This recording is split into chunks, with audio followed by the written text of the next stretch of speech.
Joe O'Brien. Oh, what's going on, everybody? Welcome to Glass Cannon Radio, my first chance to kick the show off myself. Jared Logan is on vacation. He's out of here today, and I'm taking over, and I am so happy and excited to bring on a spectacular guest host. The only other guest host to ever appear on Glass Cannon Radio, because she's the best. We bring her back whenever we get a chance. Mary Lou is here with me today, all day for the hang. What's up, Lou? Good morning. Good morning. Good morning. I love it. Did you ever think of yourself as a potential drive time radio host? Like you're like a morning drive radio host right now. That is exactly what I am. And I never thought of myself as that. However, one time in high school, I had to like host some events for our like choir camp, and choir had like 300, 400 kids in it. And holy crap. And I was in the zone, man. I was in my element. I'm 18 years old, 17 years old, just on fire. Just crushing the crowd, organizing these events, running these games. And afterwards, someone was like, you should be, good morning, pieces. You could be like a host, like Kat Deely. Do you remember the reality show, So You Think You Can Dance? Yes. Great show. Kat Deely was the host. And someone was like, you should be Kat Deely. And I was like, well, that would be my wildest dream now. Just somebody lets you talk. Yeah. Just chat and awesome. chat and then bring up people, talk to them. I mean, it's just the best. Welcome back to Glass Cannon Radio, our weekly hang here on the GCN, where we talk all things under the nerdosphere, the geeko planet. And we bring up callers. Callers can come up, talk to us throughout the show. If you want to join, all you got to do is go to jointhenaish.com, get onto our Discord, and just raise your hand. It's as simple as that. We bring you up to chat, to weigh in your thoughts, your opinions on these on the topics of the day. And just a reminder that while we normally are live here every Wednesday at noon Eastern, 9 a.m. Pacific, today next week, there's a slight shift in the schedule because next week is Gen Con week. Mary Lou, are you ready? Shift. Are you slight ready? Shift in the schedule for the slight case of Gen Con. I'm not ready. I'm never ready. I'm so excited. Oh, several people say my sound is dropping in and out, and that scares me. Where? On Twitch or on Discord? On Discord, I think, which probably means my sensitivity is too high. That's probably your sensitivity. How's this, baby? How's this, baby? Should I just put it at like 100% sensitive? There we go. Are you getting full-blown fire hose, Mary Lou, to the face? Are you getting all of it? Okay, good.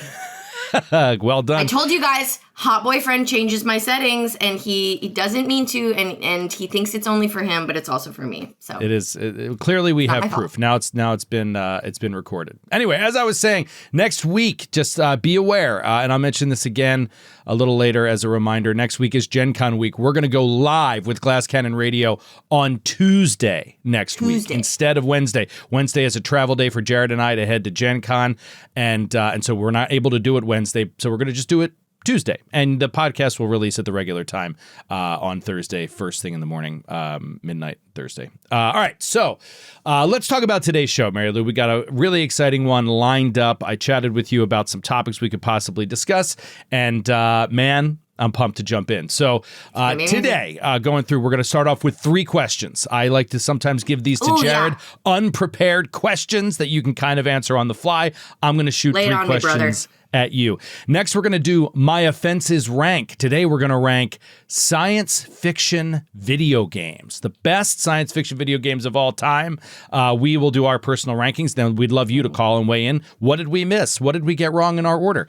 Then we're going to talk a little Starfinder 2nd Edition. This is a big release at Gen Con, the full 1.0 core, player core coming out at Gen Con. Mary Lou and I have been working together on a potential show that's going to happen during Gen Con. So a YouTube pre-recorded show that'll come out during Gen Con where I run Starfinder and Mary Lou's going to play in it. And so we're going to make her character today on Glass Cannon Radio.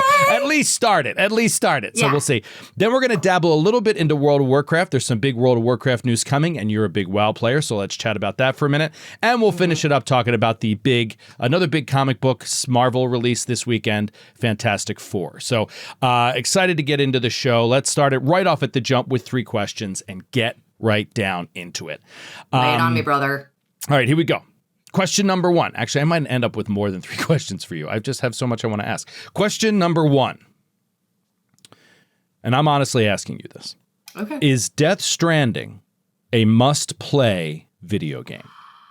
Ooh. I've never played it. I really don't know much about it. And I'm seeing all this stuff about Death Stranding too. And I know you've mentioned in the past that you played Death Stranding. So is Death Stranding a must-play video game? For you, yes. Oh, okay. Interesting. Please expound. Joe O'Brien. I'm not going to say that Death Stranding is a must play for everyone because it is so weird that it is like not. I could see people who wouldn't enjoy it, and I wouldn't want to make them sit through Subject them to that? To subject them to it. Like it's not everybody's thing. Cup of John. For you, this would be your cup of John, or it would be at least like something that you would never forget and you would want to talk about and like experience. Yeah. For you, it's a must play. Is that how you feel? Do you feel like you wanted to talk about it with people? Like you needed to be like, you have to discuss this game? Yes, absolutely. Because I think Kojima is so good at is much like a really good book, it's not clear. Like there are things that happen and things that people say and characters' actions and like visuals that you're like, what was that? What does that mean? Where does that come from? That there's just no way to know. There's lots of evidence like in the game, but it's just fun to talk about and have like theories and lore and implications, and it's literary. Well, Dark Souls is like that. Elden Ring is like that. Yes. And that's one of the things that I grew to love. At first, when I first played it, I was like, this doesn't make any sense. Like, there's no story. What's happening here? And then over the years, you go to appreciate that art style, which is like, you need to figure it out or just fill in the gaps. Or part of the fun is debating with your friends, what is the story you're actually playing? Yeah. Or what was happening there. Yeah. Have you played any Death Stranding 2? Have you dabbled? No, not yet. I'm really excited for it because, K-Rob said, I've heard some people who didn't like 1 that liked the second game. I've heard the second game solves a lot of quality of life issues and just like streamlines the like gameplay loop. What is, I think, most controversial about Death Stranding 1 is, I mean, the pacing of the game, it's kind of the point, is that you're literally walking from one side of America to the other side. You're walking from the East Coast to the West Coast to connect this post-apocalyptic world into a network and reconnect an increasingly isolated society. And so that pacing, I think, is fantastic. But there will be these cutscenes that are like 20 minutes long. And Clancy in Discord says it felt a little like a UPS simulator. That is absolutely what it is. It's a mailman simulator. You are literally oh no, is my volume strange? Here, let me turn up some volume. There we go. That might help. But you are literally like a mail courier. That's what the entire game is. Okay. But I heard that 2 is some much, of those things loosely. So, 2 all is right. much more. So you're looking forward to play the second one. Call in. Let us know if you played Death Stranding, if you're into it, if you're going to play the second one. We'll talk about it throughout the day. Call in whenever. Skid is in chat, in Twitch chat, and he says he did play Death Stranding and loved it. So that's always high praise. High praise coming from Skid. He'll tell me if a game is garbage and I shouldn't play it. So that's good to know. All right, question number 2. Yeah. Superman is out now. It hit theaters. Fantastic Four is coming out this weekend. And I am actually going to go see Fantastic Four. I'm looking forward to that. I want to see Superman, just about trying to find the time. But I'm making some time for Fantastic Four right before Gen Con. We talked about this a little bit last week on Glass Cannon Radio, but it was kind of ancillary. I want to give you the direct question, have your direct answer to this. What is the best film performance of a comic book character? Ooh. What's your favorite comic book character performance in movie form? Oh, that's tough. Okay, hold on.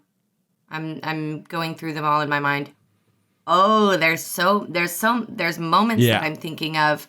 Okay. Talk it out. You can give us a couple of your top 5. I don't need to know the number one. Yeah. But. In Endgame, a little Spider-Man boy, the British boy. You know him. Yes. What's his name? Oh, Tom. Mr. Zendaya. Tom Holland. Mr. Zendaya. His moment, him dying in Tony Stark's arms, that is heartbreaking. The way he like holds on so hard and is like so shocked and confused. Beautiful moment there. Okay. That's a great answer. And look, I'm not looking for a particular moment or a particular film, just the overall character, portrayal of a character. Yeah. Okay. But I think Tom Holland as Spider-Man is a great answer and not one that I thought of. I thought he was a spectacular Spider-Man. Like, he's really good. I love him. He's a really good Spider-Man. He's very boyish. Yes. In the way that Spider-Man is. Yes. He's very kiddish. Right. But he has those moments of like, I step up, I stand up, and I do it. But he's still like, I think at his heart, like really young and playful. And I think that's Spider-Man for sure. Okay. I think Chris Evans as Captain America is pretty good. It's kind of vanilla, but like that's Captain America. That's Steve. Like he really is very Steve. Yeah. Okay, I had another one in my mind. T'Challa, Chadwick Boseman, so good, legendary, incredible. Josh Brolin as Thanos, hilarious. I don't like Chris Pratt, but I do think he was an incredible Star-Lord. He's funny. Oh gosh, I feel like I had another one right on the tip of my tongue, but if you have to pick a winner real quick out of those, out of who you mentioned, what's the best performance of a character? Okay. It's actually, I think, Thor. And let me talk about, it's his arc. He like starts off as such like a dumb doofus like jock, and then I don't like the fat suit they put him in. That was really weird and dumb. That was weird. But I think Agreed. his acting of those moments, right, of like his lowest points and then back to being a superhero, I thought it was incredibly human. He gets both most improved and I think best. Hemsworth. Most improved. Hemsworth. Yeah, for sure. Great. I just think that arc is like maybe the best out of all of them. Awesome. And then, and that's what Glass Cannon Radio is for. Please call in. Let us know who your favorite performance was that we missed. All right, last question for you today, and then we're going to keep it moving here. So I've done these a couple times with Jared. I give him, I'm not going to give you any background. This is Pathfinder, 2nd edition related, okay? Great.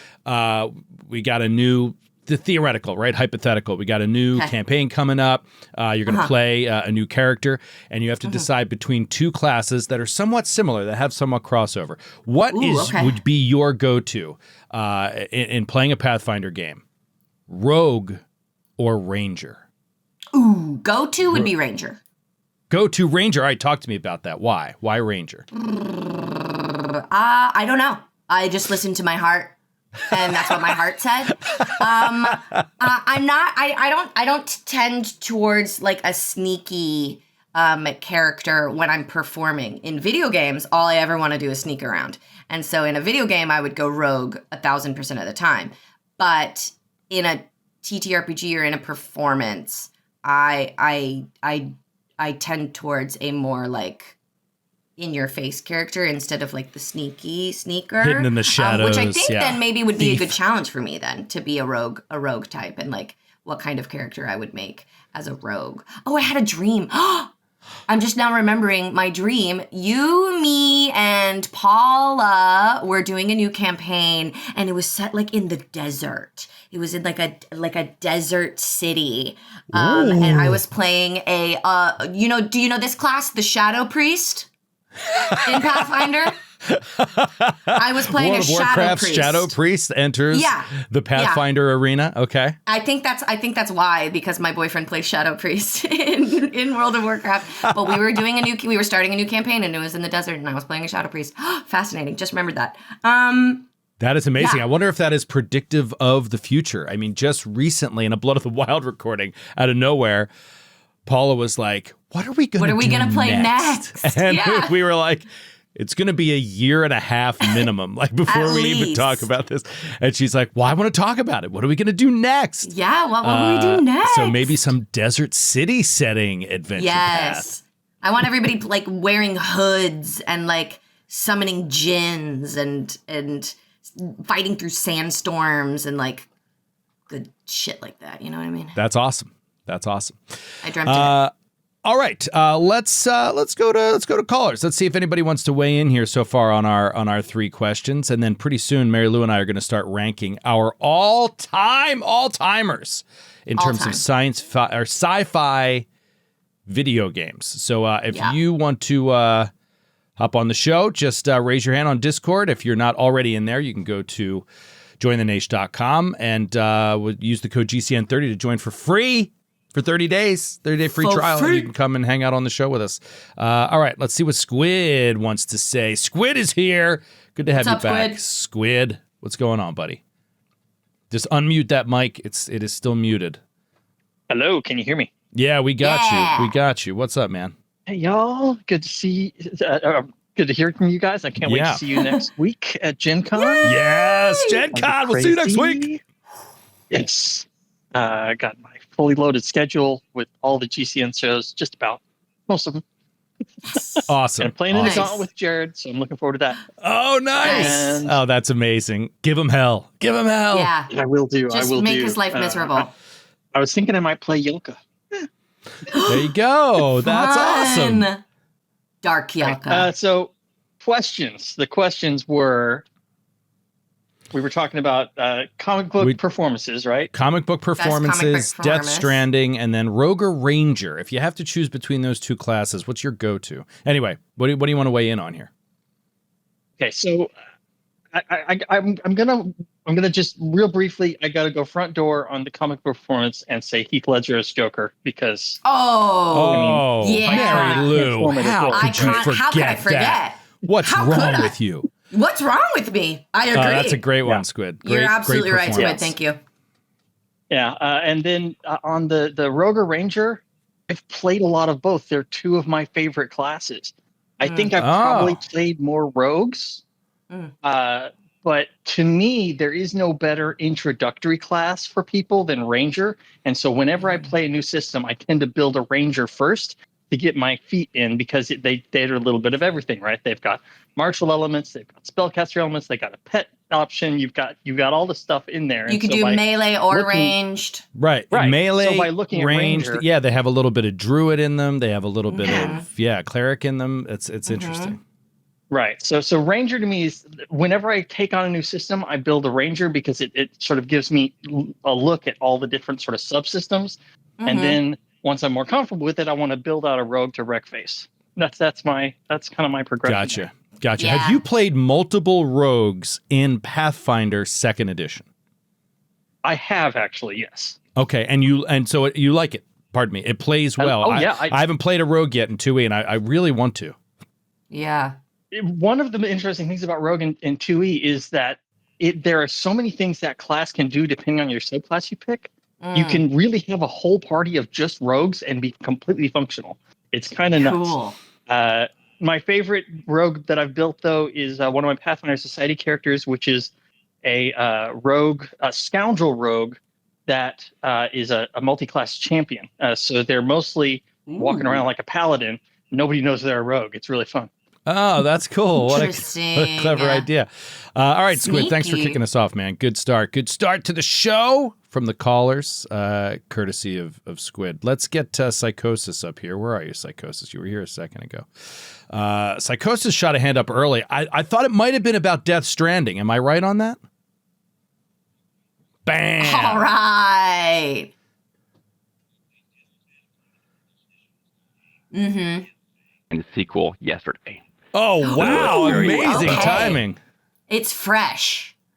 It is fresh. And I will say this. Don't let the delivery thing get you down. I don't super enjoy the delivery thing either. It's all about the story. So you can absolutely speed run the deliveries and just have an amazing time with the story. Yeah. Yes. That's cool. Totally. It's the story. It's stunning. So I was interested because it was Kojima, and I love Metal Gear Solid, and I played multiple of those games, and I was interested, but then I just kept hearing it's really weird, and so I didn't try it yet. It's weird. Yeah, it's weird. I'm not going to say it's not weird. that weird. I cannot say it's not that weird. No, it's really weird, but that's what's great about it, I think. Yeah, it's fearless in its weirdness. And that I think is really cool. It's not weird just to be weird. It's I don't know. Psychosis, Psychosis.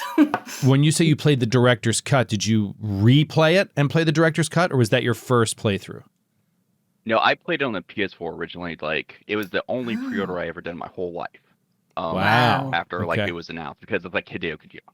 But I replayed the director's cut just recently. I got in a Humble bundle or something years ago. I just never got around to it. And the director's cut it makes things much easier for the delivery aspect, and great. there's a lot of quality of life improvements in it. That's the only one I've ever played, and so I think maybe I just never understood why people were like, it's so tedious, because I was like, I was having a great time.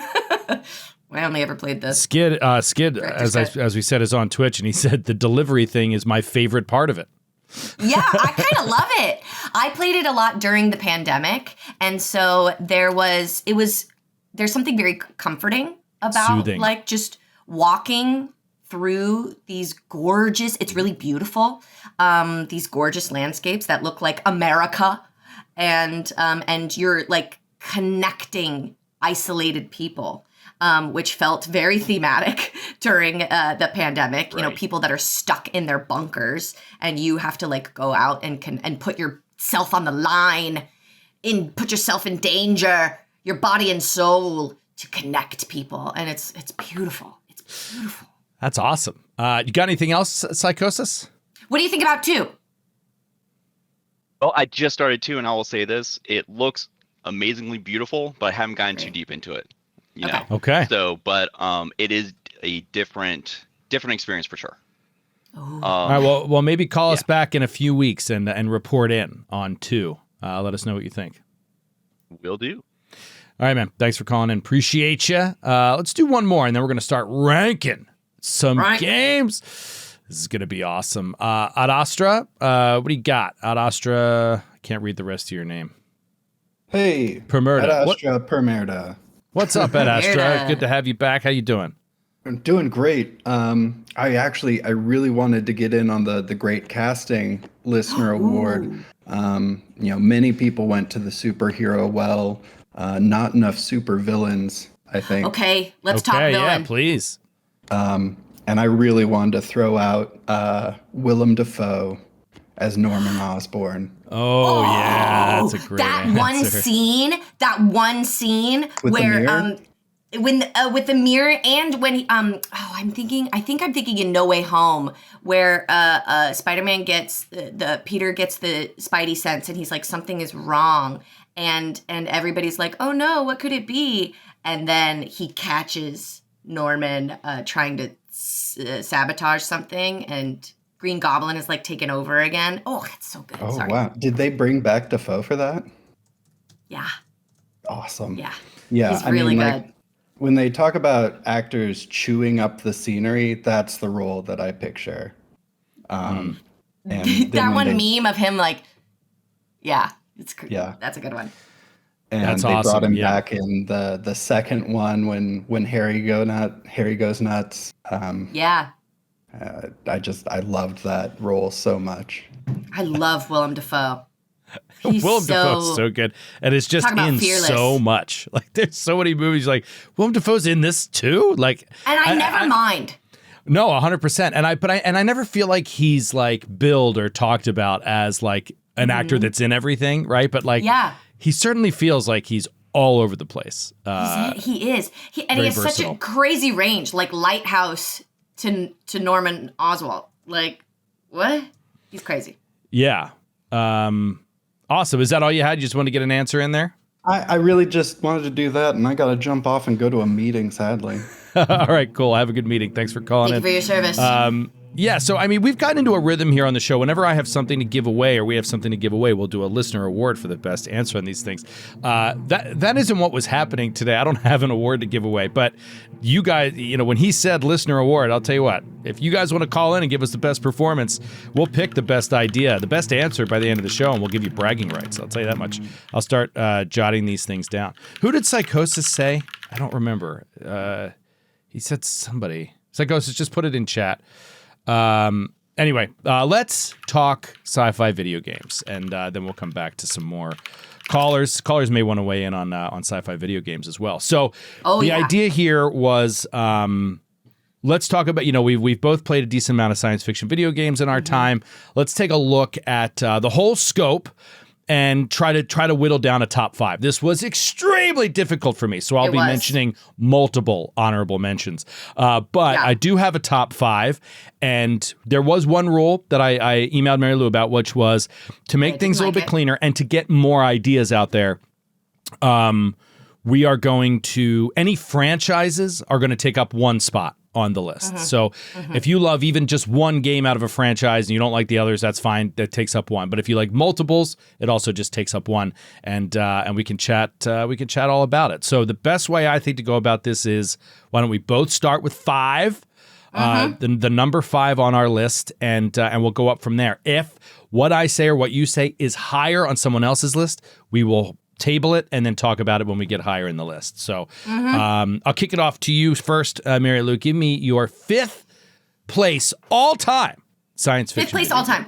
Okay. I will say, just as an umbrella, remember, I'm a gamer girl, but I only became a gamer girl in 2020. So I don't have a deep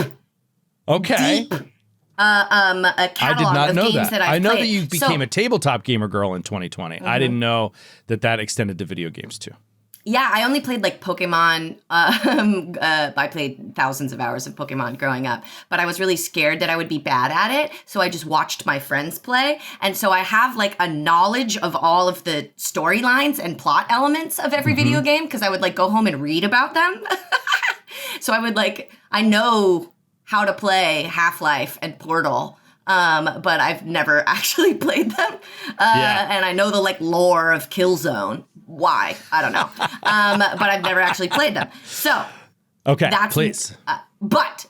Number 5 on so our my lists, I think, are going to be very different. Probably. Yeah, but that's great. That's great. My list is top 5, Destiny 2. Destiny 2 on Destiny 2. My honorable mentions list. Didn't make the Beautiful. top 5, but just barely.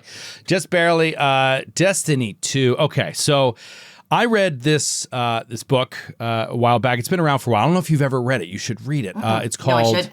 No, I should. What's it called, chat? It's the Pixels.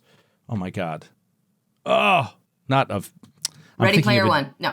I'm thinking of a D&D book now, and I can't get over it. What is the book by the?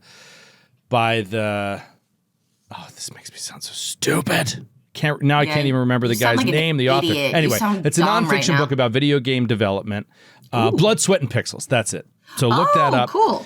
And treat yourself to an awesome read. It's called Blood, Sweat, and Pixels. It is just it's a nonfiction book by a journalist that just goes into detail on the development of several different games. And each chapter is a game. So you get its whole development story, its whole beginning arc. to end.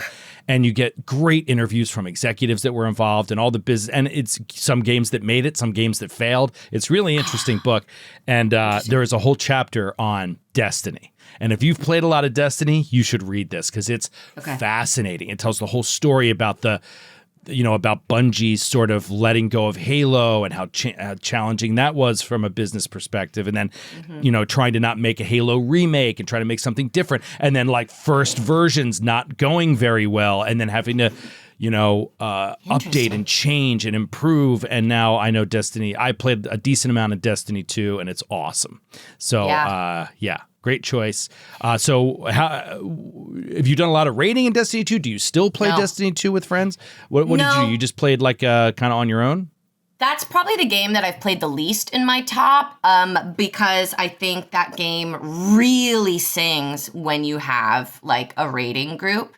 And I had a friend, Clint Trux's wife, Megan, plays Destiny and like has like a raiding crew that they raid all the time, and she brought me in and I did a couple with them and they were so nice and so cool.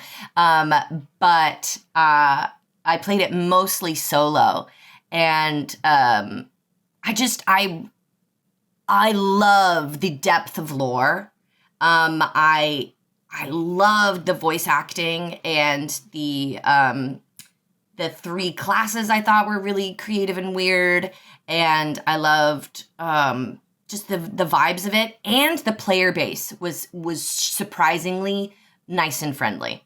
So not only do I think like the game itself is so cool because the world and the mechanics are fun and cool, like the player base that it has captivated and cultivated is really nice and like friendly. And so just that game has left only like positive feelings in my life and world. And I loved sitting and just reading like the lore elements, and like clicking through all the different like items and like or characters and just reading all the lore. So deep. That's There's just so much awesome. there to work with. I love that. I'm actually going to go to a call here real quick because this guy, if I'm not mistaken, is a massive Destiny 2 player. So I think we gotta bring up K-Rob, friend of the show, K-Rob, moderator of the Discord. Heyo. K-Rob, you are a massive Destiny 2 player, right? Oh yeah, I have. Last time I checked, like 2,500 hours in the game. Dang. That is legit. Let's go. Yeah. So were you happy to hear Mary Lou kick her list off with that? Oh, you know it. I will say that right now, Destiny 2 is in kind of a okay spot. They just released an expansion, and it's like the lowest numbers they've put up at the beginning of an expansion. So, but they just had their big, like last year, they had their big like finale to the big saga that they've been leading up to for 10 years. So I think a lot of people are like, all right, I think I'm done. So I think a lot of people just moved on to other games. Yeah. And honestly, But the best time to play, since it's a live service game, there's like different eras of the game. Yeah. And the best time to play was I think it was right during the pandemic, because they made all of the old stuff free. Yes, so new that's when players I can was get playing. in. Mm-hmm. Yeah. So, and then you can go and play the new stuff. And then they did that whole like putting stuff in the vault, which was kind of, I think, lost a lot of people. So yeah, there's like different eras that are like of different qualities. So like that time was like my favorite time to play the game. Then I got really lucky because, I came in at a great time. There was tons of free content. I was having such a great time. Good game. Yeah, and I mean, I wouldn't even get down on them, honestly, like even though the numbers are a little low. I mean, how spectacular to have a game in a community that's consistently running live for 10 years. I mean, even that alone, I mean, it's extremely impressive. Yeah, people were saying like, oh, Destiny's dead. But I'm like, they've been doing this for so long. Like, it's... Yeah. Right. They can't all be hits, right? You got to have a little dip here and there. I'm sure they'll be back. Exponential growth is a myth and a lie perpetuated by capitalism. So... Yeah, and I thought the final story was fantastic. Like to finish it off, it was so good. And didn't they have they had a really moving tribute to what's his name? Lance Reddick. to Lance Reddick, who is a major character in Destiny, and they handled his. He played the game. Like he legitimately like played the game all the time. And so like they did like and that's just beautiful to me. Like that speaks to the community and the care by the developers and the game devs. Like it's heart. There's heart to it. There's heart to Destiny that I really like. Yes, I agree. It's not just killing aliens, even though I fucking love killing aliens. Do you know what I mean? Yes. Yeah. And fun fact, I represented Lance Reddick for many years. He was a voiceover client of mine, and he was an awesome dude. Like awesome. Could not be So less surprised. Yeah, exactly. I'm like so it glad would be, to hear it, but I'm not surprised. He seems he's like played some super intimidating characters and stuff too. So you could sort of maybe think like, maybe he's a little rough around the edges, like in real life or whatever. Like, nope, like couldn't have been nicer, and just a hustler too, which is also great to see if somebody who's, had success. It's just like willing to work, ready to work. What do you got for me? What can I do? What, you know what I mean? Instead of just like laying around saying no to everything. I just love that. That was, he was awesome. Yeah. What a legend. You got anything else, K-Rob? I wanted to bring you up for Destiny 2, but I don't know if you wanted to chat about anything else. You got a you got a comic book performance or anything like that?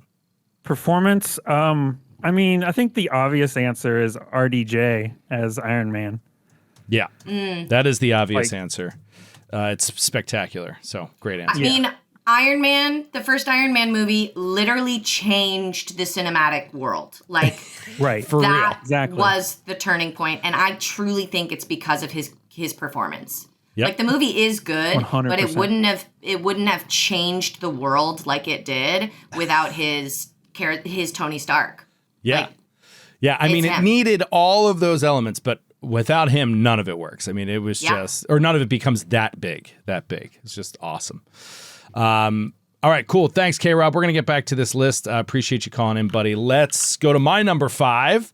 Let's see. Number 5, I went with Dead Space. Dead Space number 5. Now, did you ever get a chance to play the remastered Dead Space? No, because I'm too scared. But I do. I love the lore of Dead Space. I know. What's the famous one? The one on the door? No dead, like, come here or something like that. Do you remember this meme? Remember, but yeah.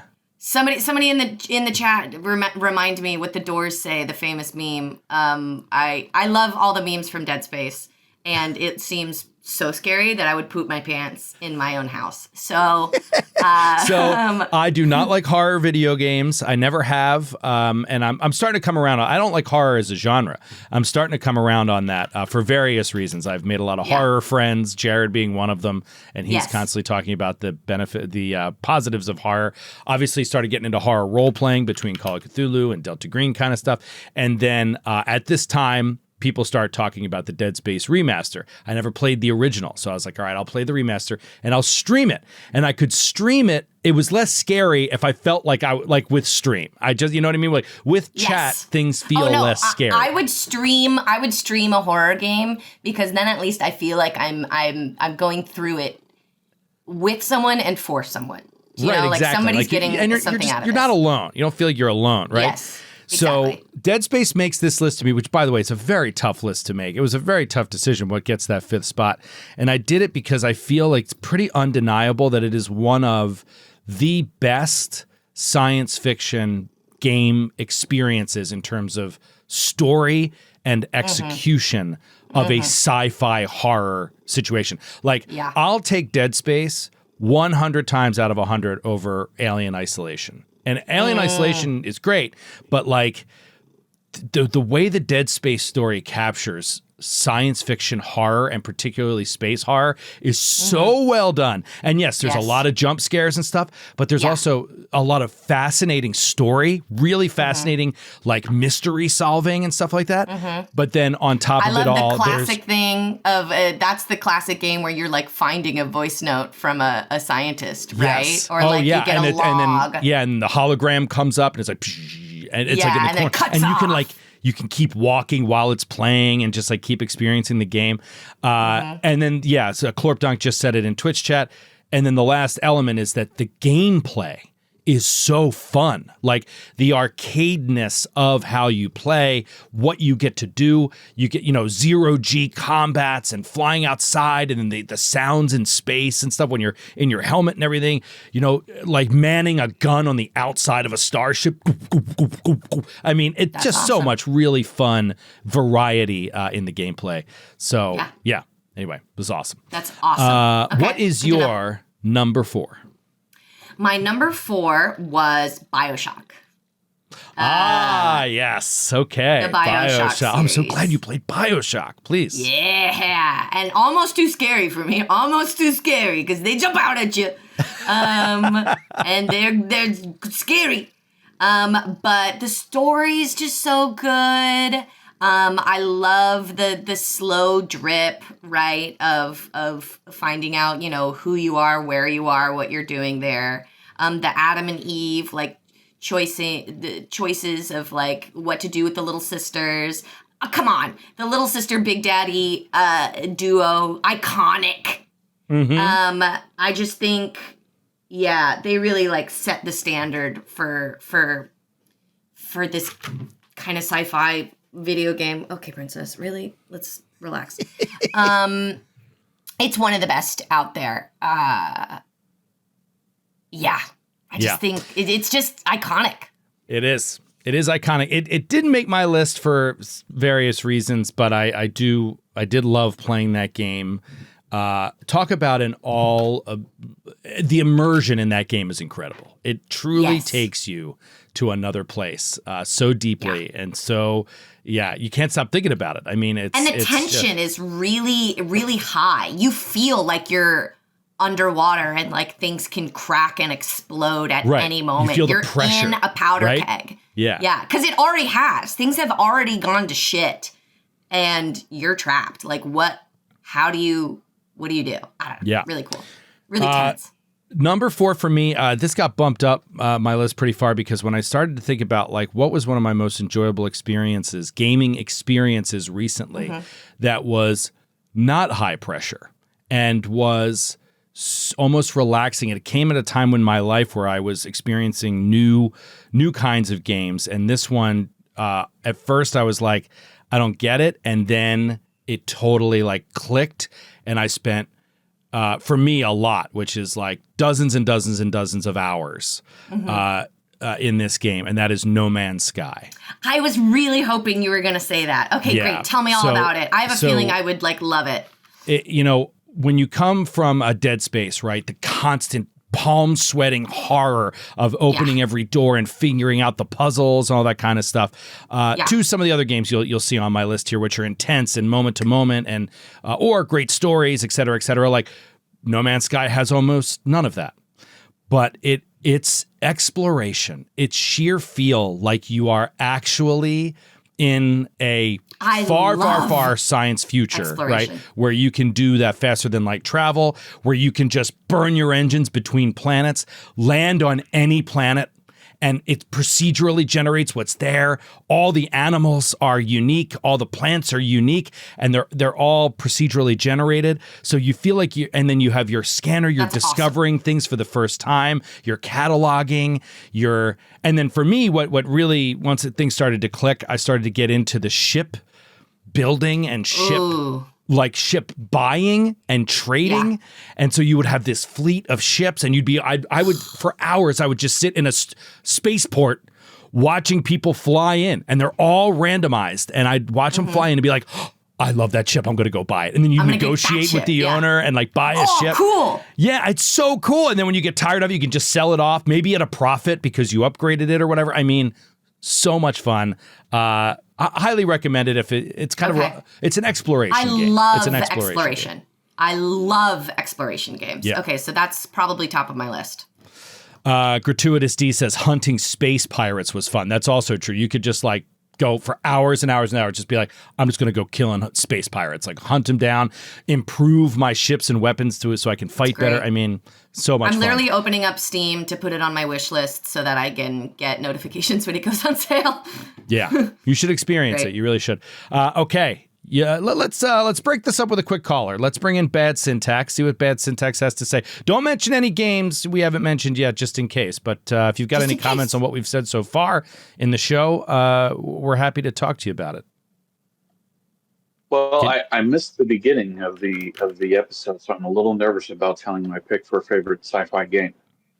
Oh, okay. Yeah, you know what? Hold off. We'll come back to you in a little bit. We'll come back to you because let's get through our list, and then if it's not on our list, we'll bring you up and you can tell us why we're stupid.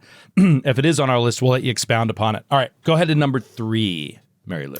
Number 3 for me. What did I put for number 3? Yes, Cyberpunk 2077. Easy. Easy, Cyberpunk number 3. 2077. So couldn't make my list just out of sheer game time. I've only probably put about 20 hours into Cyberpunk 2077. I'd love to get more in. Wow. What a build of Night City. Holy shit. I will say that I waited, I think, a year to play 2077 because people who played it at launch, it was just hilarious. All the different like glitches and it came out too soon, right? Like it was not ready. And that was sad. But after like a year, they really worked. They were cranking out those updates. They were cranking out those patches. And by then, it was one of the best running games I've ever played. It was fast. It looked incredible. Yeah. The story's insane. The for it being so like, cold and future dystopia, the pathos and stuff with Johnny and with your friend, your guy, your dude, your bro, your chat'll get me. It's Jackie, thank you, yes. It's just so good. And all of the different ways that you can customize your character. The character building is so awesome, and the different quests are great, and the characters are awesome. My only criticism is the difference between V. Like if you choose a male V or a female V, there's like some really weird changes in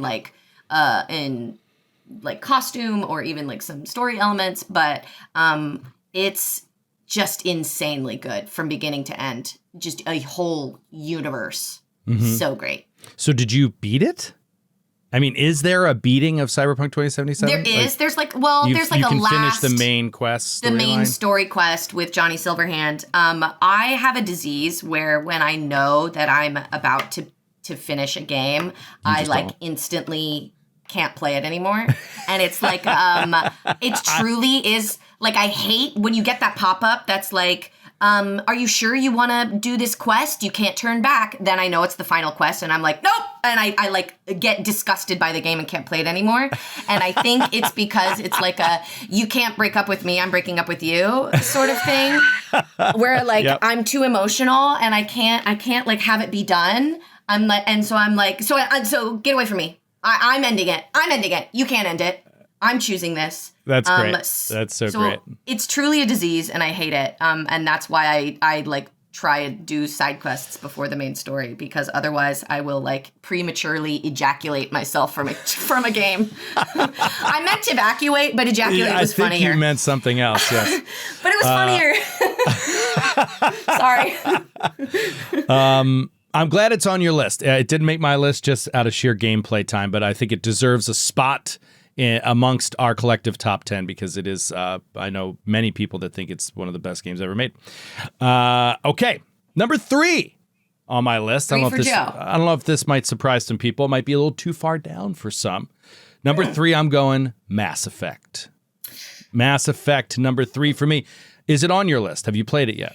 It's not, because I haven't personally played it myself, and so I felt like that would be stolen valor. I did watch my high school boyfriend play it for dozens of hours, and it's another one that I like read all of the like stories and plot elements, so I know a lot about it, but I haven't personally played it. And yeah, legend. Mass Effect 3, legend. Yeah, so Mass Effect 2 was the best. I wasn't as into Mass Effect 3. I think maybe that's why it fell down my list a little bit. I get a little soured on some of the titles. But yeah, 2 was great. And then, for me, it's just about, again, immersion. It immerses you into that world, into its politics, into its factions, into its people, and alien races and all that kind of stuff. And then, just the great BioWare sort of the relationship development and personal character development, choosing your story and your path and everything. Yeah, but then add on to that, it had more limited elements of what No Man's Sky had, but it had it, like the exploration, find a planet, scan it, what's down there, go down, get some resources, build stuff with the resources. Mind-blowing. And then it had like the third-person shooter element stuff, which was so much fun. So yeah, just all around a fantastic property, and I'm kind of surprised it hasn't been like a movie or a TV series. I'm surprised too. It seems like it would make a great IP to do more stuff off of. But yeah, number 3 for me. As somebody Mass in the Effect. industry, then that makes me suspect that somebody's made it difficult in the world, somebody bought the rights of it, or somebody's like making that difficult, because that feels like a slam dunk. Feels easy. Yeah, Gratuitous in Twitch and K-Rob in Discord both say that Amazon is currently working on a show. Nice. K-Rob linked in Discord chat if you want to go in there. Mass Effect TV series is now officially in development. An article on IGN. Awesome. And then Elfbarf in Discord said, sadly, EA horribly mismanaged the IP like they do with many of their products. Isn't that what I just said? Yeah, somebody was making that difficult in the IP world. So yeah, Elfbarf says 3 turned a lot of people off. Andromeda turned out disappointing, and it's been years of nothing since. And I feel like I might be unfairly judging it by that. Maybe back in the day it would have been. No, it still wouldn't. Mass Effect 2 would still not top my list back when I was just finishing Mass Effect 2. So I'll say that. Okay. I got two big ones coming up for me. Number 2 on your list. Huge for me. I don't even know if it's going to be on your list at all, but changed my life. Horizon Zero Dawn. Oh man. I never finished it, but Joe, and that's why it's not on your list, because the story and the development of the story is, I think, maybe the greatest story ever told in video games. It is Horizon Zero Dawn from beginning to end, I think, just is a perfect package. And then also you're fighting robot dinosaurs. Give me a break. You're fighting robot dinosaurs with a bow and arrow. That is awesome. It's awesome. And so just on the from a very surface level, it looks kick ass, hot redhead, shoots a bow and arrow at robot dinosaurs, huh? And you're like, nice. And then you play the game and it's like this deep, investigation into humanity and what it means to be a person and a society and time and motherhood and growth and life and death. And it's so good. Lance Reddick in it, fantastic. The sequel,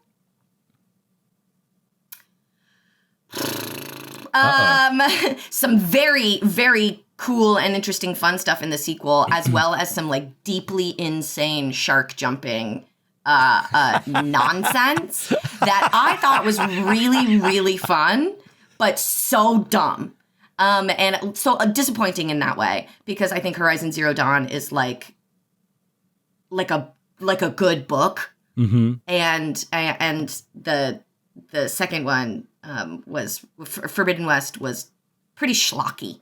I'm looking forward to the third one. I hope it gets. Did the first one have an ending? Did it end? Or did it feel like they were just setting up for a sequel? Did they know they were going to make a sequel at that time? Or does it come to a satisfying conclusion? They knew they were going to make a sequel. It feels like in a book, it does come to a very satisfying conclusion for that story. But much like in the first book of a trilogy, it ends on a oh no, things are much bigger than it seems.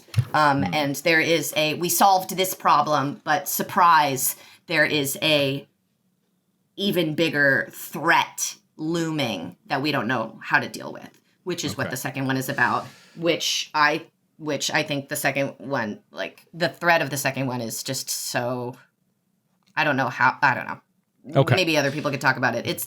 They go in improv, we talk about heightening, right? So when you do a scene, you want to heighten, right? And so the first thing, whatever's funny about it, when you do it again, you want it to be a little bigger and funnier, makes it funnier. And then the last one, you want it to be the biggest. But if you heighten, if you go to heaven, we call those in beats, right? First beat, then you heighten to the second beat, and then you heighten to the third beat. If you go to heaven in the second beat, right, and you're talking to God and the devil in the second beat, where are you going to go in the third beat?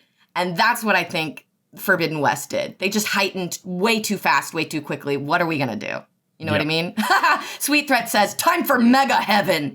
And yeah, I guess we're going to have to go to Mega Heaven. All right, cool. What I will say about Horizon Zero Dawn, always take with a grain of salt me saying I didn't finish anything, because I don't finish most things. I just get busy and distracted, and then I grab the next new shiny thing. I have no commitment to these things, so it's not a testament to the game at all. I just sort of like, that's how I consume things, in small doses. I will say that Horizon Zero Dawn, probably the reason I stopped playing it is I must have found something slightly dissatisfying in the gameplay loop. I'm not sure exactly what it was, because I will say without question, and I say this to this day, if you had me make a list of the best prologues of any video game I've ever played, Horizon Zero Dawn would be number one. It was the best prologue I've ever played. I don't know, it takes an hour or two to play. Yep. The story is so intense and so beautiful and so dramatic. And at the end of it, you're like emotionally racked. And it's just like devastated. And it's like Horizon Zero Dawn. Like the game is just beginning and you're like emotionally drained. What a spectacular. So good. What a spectacular Baby job. Aloy, yeah. And her dad character. Oh, yeah. Okay. Really good. Number 2 on my list, I've got a feeling you haven't played this one, and if you want to talk about Horizon Zero Dawn being the best story ever written in video games, I would say you got to try this out and see how it stacks up. Number 2, Star Wars, Knights of the Old Republic. Coder, I know that one. I have to. I know that one's on my list. I know I'm gonna love that. I wish Everybody that they would just has always told me completely remake it for a new generation. And redo the whole thing like they did for Dead Space. I just remember playing that game and being so enamored and immersed with it for every moment through 100, 200 hours of gameplay, and then at the end of it, just thinking for years that it was the best game I ever played. So, it's just a phenomenal science fiction gaming experience.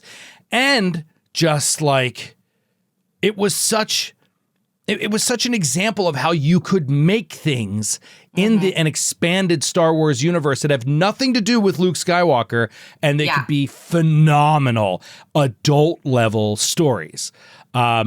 You could have Jedi and you could have Sith and have it not be a cartoon, goofy nonsense. Like, it was so interesting. The characters are so great, and your choices actually matter. I mean, to put that together and have that, you can actually become the Lord of the Sith, or you can actually become the most powerful Jedi throughout the story of the game. And it's a million little choices along the way. I mean, just so cool. They never asked you, do you want to be a Jedi or do you want to be Sith? Right. Like, it just happens. And it's just spectacular. I mean, it's pretty obvious, a lot of the moral choices, but then there are like power choices, like force power choice, like talent trees. Love that. And they make all the dark side stuff so powerful.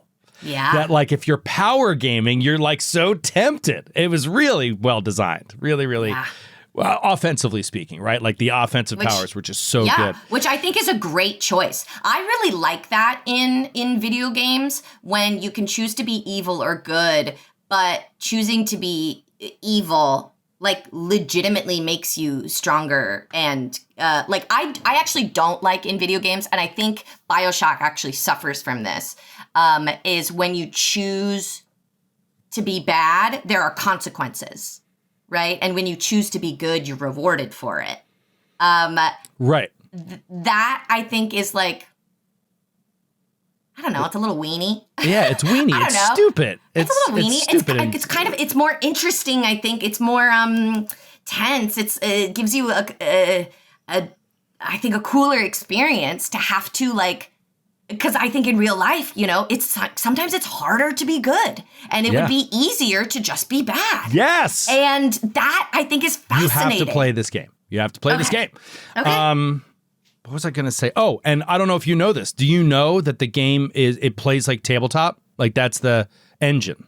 So like you walk around the world, you interact with people and you make choices in dialogue, but when combat breaks out, everything freezes and you do move actions, standard actions kind of stuff. I wish Baby Mary Lou I'm going to have had this guy throw a grenade. I'm going to have this guy shoot that guy with a laser. I'm going to have this guy shoot that guy. And then you hit play and it just all starts to play out in front of you. I mean, so That's much awesome. fun. I wish Baby Mary Lou had some of the Final Fantasies and Coder growing up, because I was scared of the time element. I would freeze, right? And like I didn't like being in like an active battle, because I would be like, what if I mess up? What if I mess up and they get me? So I liked things like Pokemon that were time based, that I could like like breathe. Yeah. I was like I would get like physically ill, And so I needed to like have that time, and I wish I had that. Baby Mary Lou. She would have been a gamer so much sooner. Spitfire said it's real time with pause. That's what it is. Yes. It's not turn based necessarily. Like it is turn based, but like it doesn't always freeze everything. You can automate a lot of the procedures so that your party, you can have them. They always do X, and then they just keep shooting pew pew. Yeah. Pew pew on their turn. Right. Or you can freeze everything and make everybody be super strategic. It's your level of play. It's so fun. Love that. Whatchamacallit said in Discord chat, who said it? Mr. E. Knight said I didn't realize this. I didn't remember. It's a modified 3.5 D&D system. So it's really close to D&D 2 and how it operates. That's awesome. Okay, number one, this is it. And then we go to the callers. We see what we missed. We see more heaping praise for what we've picked. What do you got? So Joe made the rule that we couldn't do multiple games in one list, or in our list, because I think he knew what I was going to do, which was make all of my choices be Xenoblades. I think I would have done maybe Horizon Zero Dawn 5, and then 4 would be Xenoblades 1, and then 3 would be Xenoblade 2. And then 2 would be Xenoblade X, and then 1 would be Xenoblade 3. So yeah, the Xenoblade Chronicles is my number one. Wow. So I played a little of the first one, and I didn't finish it. It seemed great. I just didn't. Again, I didn't finish it. But you're telling me 3 is the best of the best? 3 made me cry and weep. Actually weeping, sobbing in my bed, because it's like a love story, actually. Like, what's crazy is, like a good sci-fi franchise, so the thing about the Xenoblade Chronicles is that Xenoblade 1 takes place in this world, crazy sci-fi, fantasy, very fantasy. It's definitely maybe more fantasy than sci-fi, but there's still absolutely sci-fi elements, especially if you beat the game. And then the second one takes place in a completely different world. There's like some weird elements that are shared, kind of like in a Final Fantasy way, where there are like some monsters that are the same and some terms are the same, but like none of the characters and it's like, what? How do they connect? And then the third game tells you through hours and hours and hours of exploration and character development how they connect. And then the DLC for the third game goes deeper into it, and you get to see the stories of some of the characters that you miss from Xenoblade 1 and Xenoblade 2 come back in 3, and it explains their stories and what happened to them, and there's this just stuff about children and parents. And Xenoblade, the whole crux of it is is time and growing as a person and souls and I don't know, man. It's endless. It's so big. It's so epic. But then it's also so personal, just between the relationships between two characters, friendships, romance, brotherhood and sibling, a teammate.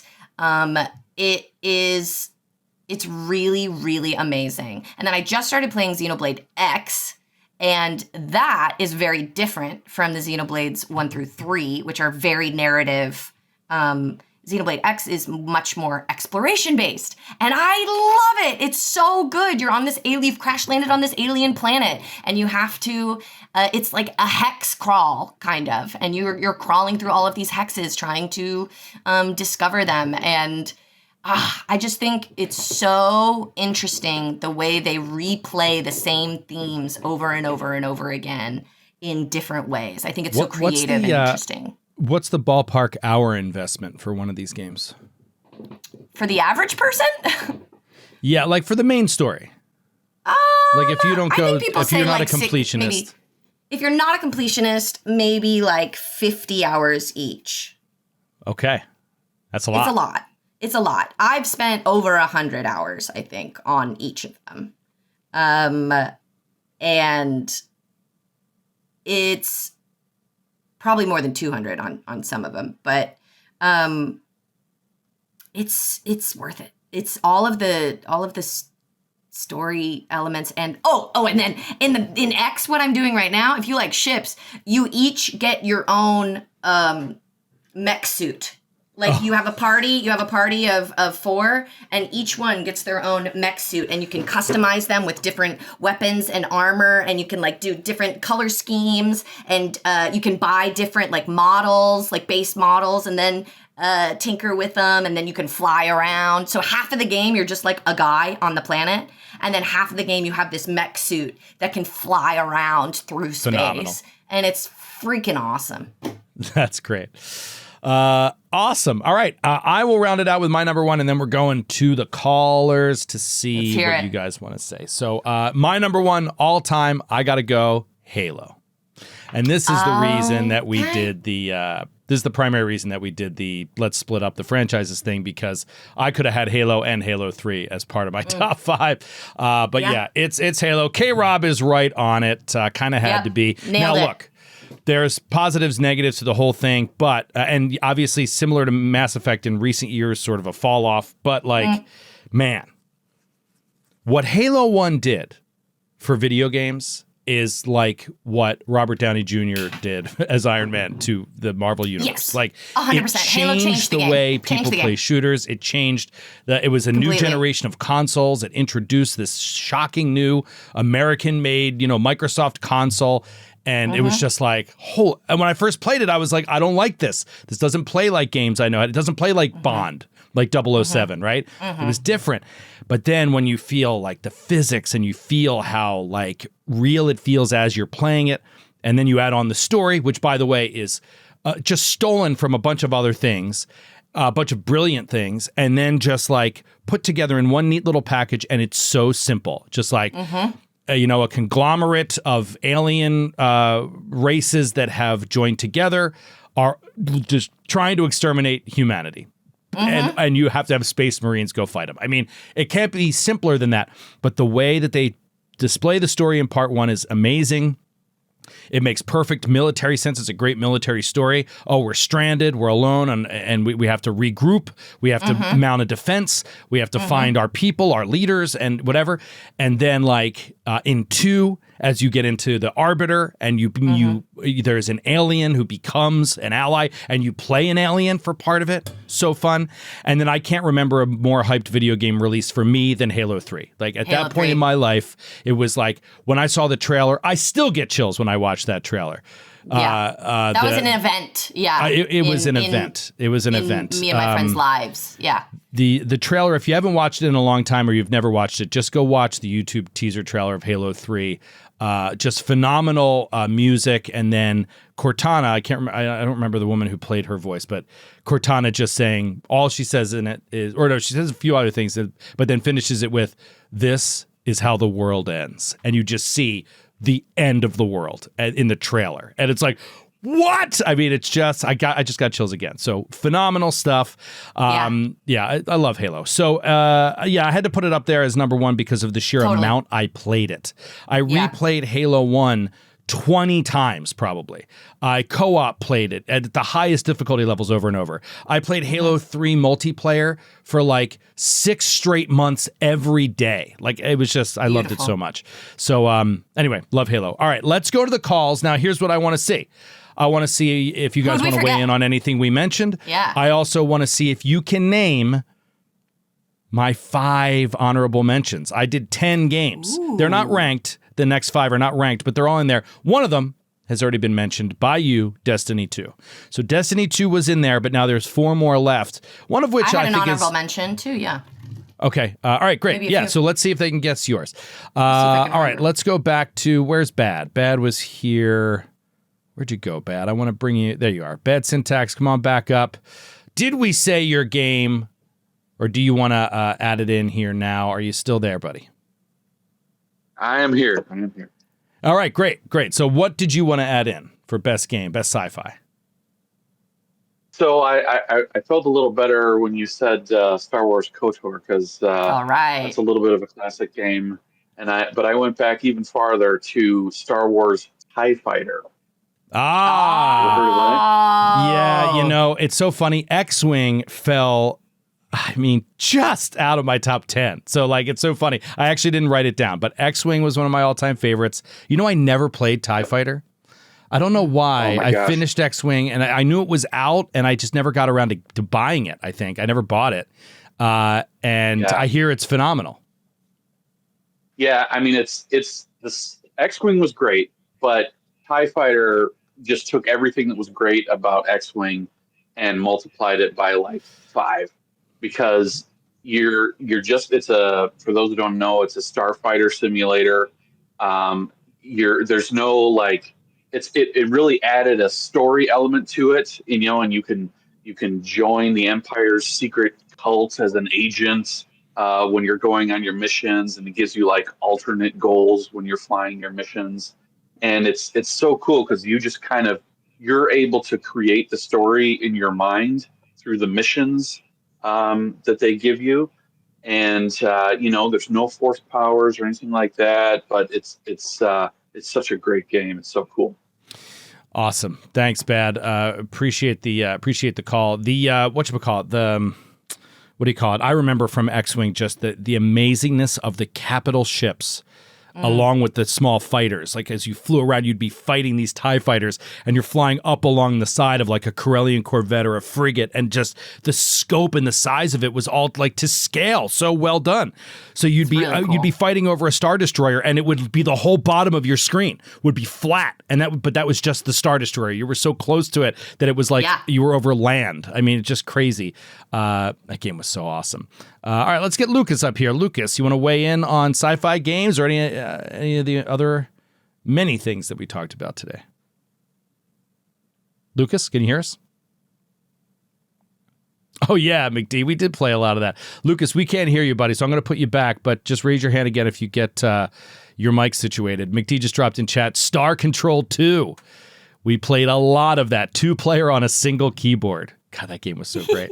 Wait, that's crazy. Yeah, 2-player on a single keyboard. Butterbiscuit, why don't you join us? Hello. Hey, how's it going? Good? What's up, guys? Not much. What do you got? What do you want to talk about? Okay, so there's this game. It's called Prey by Arcane, the creators of Dishonored. Have you heard of this? I haven't. I own it. I've never played it, but I bought it on a sale once on Steam because I heard it was good.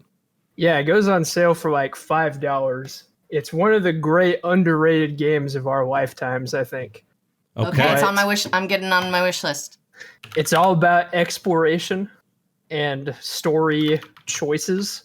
So it's this immersive space station environment where every NPC can be killed and every problem can be solved in 10 different ways.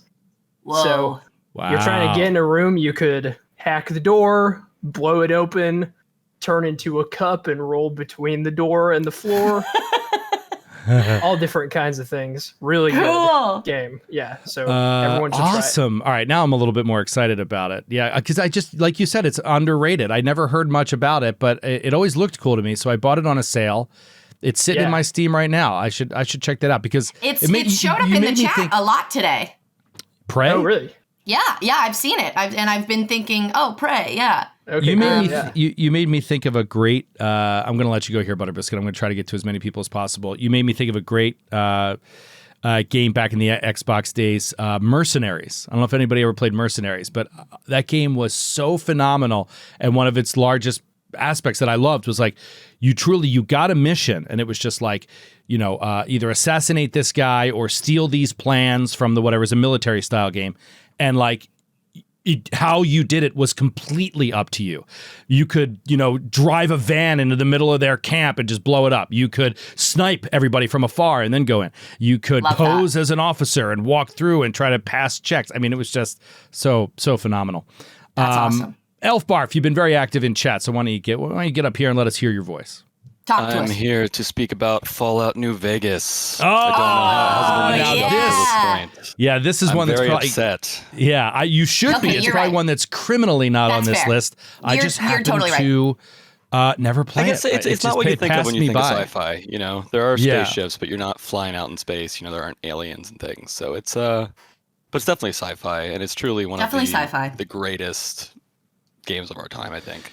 Yeah, I've heard that from many people. There's so much you can say about it. You can talk endlessly about New Vegas. Everybody knows if they've played it. The writing, the companions, the quests, just the fun setting, the million different ways you can do basically anything. So, you can piss off everyone or be friends with certain people. You can be a really terrible person or be a nice person. It's really up to you. It's your world. So, that's awesome. And I'm a big defender of the Dead Money DLC. Which I think is one of my favorite bits of any game. If anyone hasn't played it, definitely recommend it. I always wonder, which DLCs are worth it and which ones are like shameless money grubs. But Dead Money is love or hate because it takes you out of your comfort zone. You're dropped into this DLC. You don't have any of your gear, and a lot of people really don't like that. Okay. Oh boy. Then you have a bomb collar on, so that's always people don't like that. They're a bit uncomfortable, but I love it. It's stressful in the best way. Awesome. Well, thanks for the call, Elfbarf. Appreciate it. Yeah, I'm glad somebody came up here and said New Vegas. Still haven't mentioned the 4 remaining on my list. Pacifist Jedi, come on up here and weigh in. Can you hear us? What's good? We heard you bump into a table or something, and then we didn't hear anything else. That was that Jedi exploding? I hope not. I hope they didn't get him. Wait. Yep, there we got you. All right, awesome. So I wouldn't necessarily put this game in my top 5, but I think it's one I would recommend to people who are into sci-fi games. And also, Joe, I think you might have streamed this one, Returnal. Yes, Returnal. Sorry, Pacifist, I have to let you go. Your mic is real bad. We could barely hear you, but I did hear you say Returnal. Returnal. Actually not on the list. It was on my pre-list, but is not one of my final ones here. But Can I guess what was one of your honorable mentions? You can take a guess. I don't know if you'll guess any of these. Let's see. Control. It is on the list. Look at you. Wow. So Control, I felt, is a little debatable. Is it science fiction or not? That's why it didn't make my top 5. What a game. Hell of a game. I'm gonna take it back to the callers, but yeah, Control was an awesome gaming experience. Talk about just a really, really fun one to play. Rima, what do you got? Add to this combo. So my number 1 was McGee took it, and everybody else took it as X-Wing and TIE Fighter. X-Wing, TIE Fighter, nice. Yep, X-Wing versus TIE Fighter, Early 90s game Syndicate. Syndicate? Oh, Syndicate. I don't know that one. I feel like I've heard of that. Was that a sub of another game franchise, No, or is it's its own thing? Syndicate. It's its own thing. There's a couple of things going on after it, but Bullfrog, Peter Molyneux made it before he started making a lot of money. So it's like a 3/4 isometric, turn-based cyberpunk kind of game. Cool. Very interesting. Okay, Rima, also having a little trouble with your mic. It's just a little low, but Yeah, cool. Thank you. I hadn't heard. I don't remember. It sounds familiar, but I think I'm thinking of something else. But yeah, a lot of people are shouting out in chat that they remember it. Wedgley, why don't you come up and see if you want to add a game into the mix here? Doesn't have to be your favorite, but what's a great game we forgot to mention? Yeah, I'm wondering if you guys have heard of a game called Outer Wilds. Yes! Oh yeah, That was one of my honorable mentions. It was on my pre-list. Oh, so it was one of your honorable mentions. Yeah, what a game. Go ahead, tell us what you love about Outer Wilds. Just really good exploration, puzzle game, great gameplay loop. It has a Groundhog Day element to it. And the company that produced it was founded by the guy who played Hero on Heroes. Oh, cool. Oh, really? I love that guy. I didn't realize. That's really and cool. Also, before I drop, I want to mention XCOM. Yeah. Good one. Good one. All right, thanks. I got thanks all for the calling XComs in a humble bundle, and they're just sitting on my Switch, and I'll play them someday. Yeah, I love that turn-based XCOM stuff. I played XCOM 2, courtesy of Skid, who was like, you got to play XCOM. And so I played XCOM 2, and it was great. Professor Jester, we're going to do one more call here, and then I got to move on to Starfinder, but we'll keep taking as many as we can through the show. Professor Jester, if you're there, hop on, join us. Otherwise, we're gonna keep it moving here and get one other person in. All right, we're gonna keep it moving. Headhunter, do you want to weigh in on a game here? Yeah, Titanfall 2. Oh, great game. Yeah, I agree. I mean, so I talked during my Dead Space portion about just a really fun. It was fun to play the game. Like the actual gameplay of it was so much fun. And Titanfall 2 is so fun. It's crazy. It didn't fall on my list because I don't remember caring that much, like story-wise. Did it have a good story? No, I don't think so. The single player is just okay. But the multiplayer experience is amazing. Sum up the gameplay really quick. Tell them what it's like to play. Basically, you start as a soldier class. You can play as a grenadier or a machine gunner, and eventually you're going to get your mech suit, your giant mech, and go to war. I love a mech suit. And it's just so satisfying to call that mech down and wreak havoc and get into fist fights with mechs. It comes down from orbit, awesome. Right? Like, doesn't it come from orbit? Yeah, drops from orbit. Yeah, and that's how like the game. That's how every game starts. Yeah, you drop from a helicopter, basically.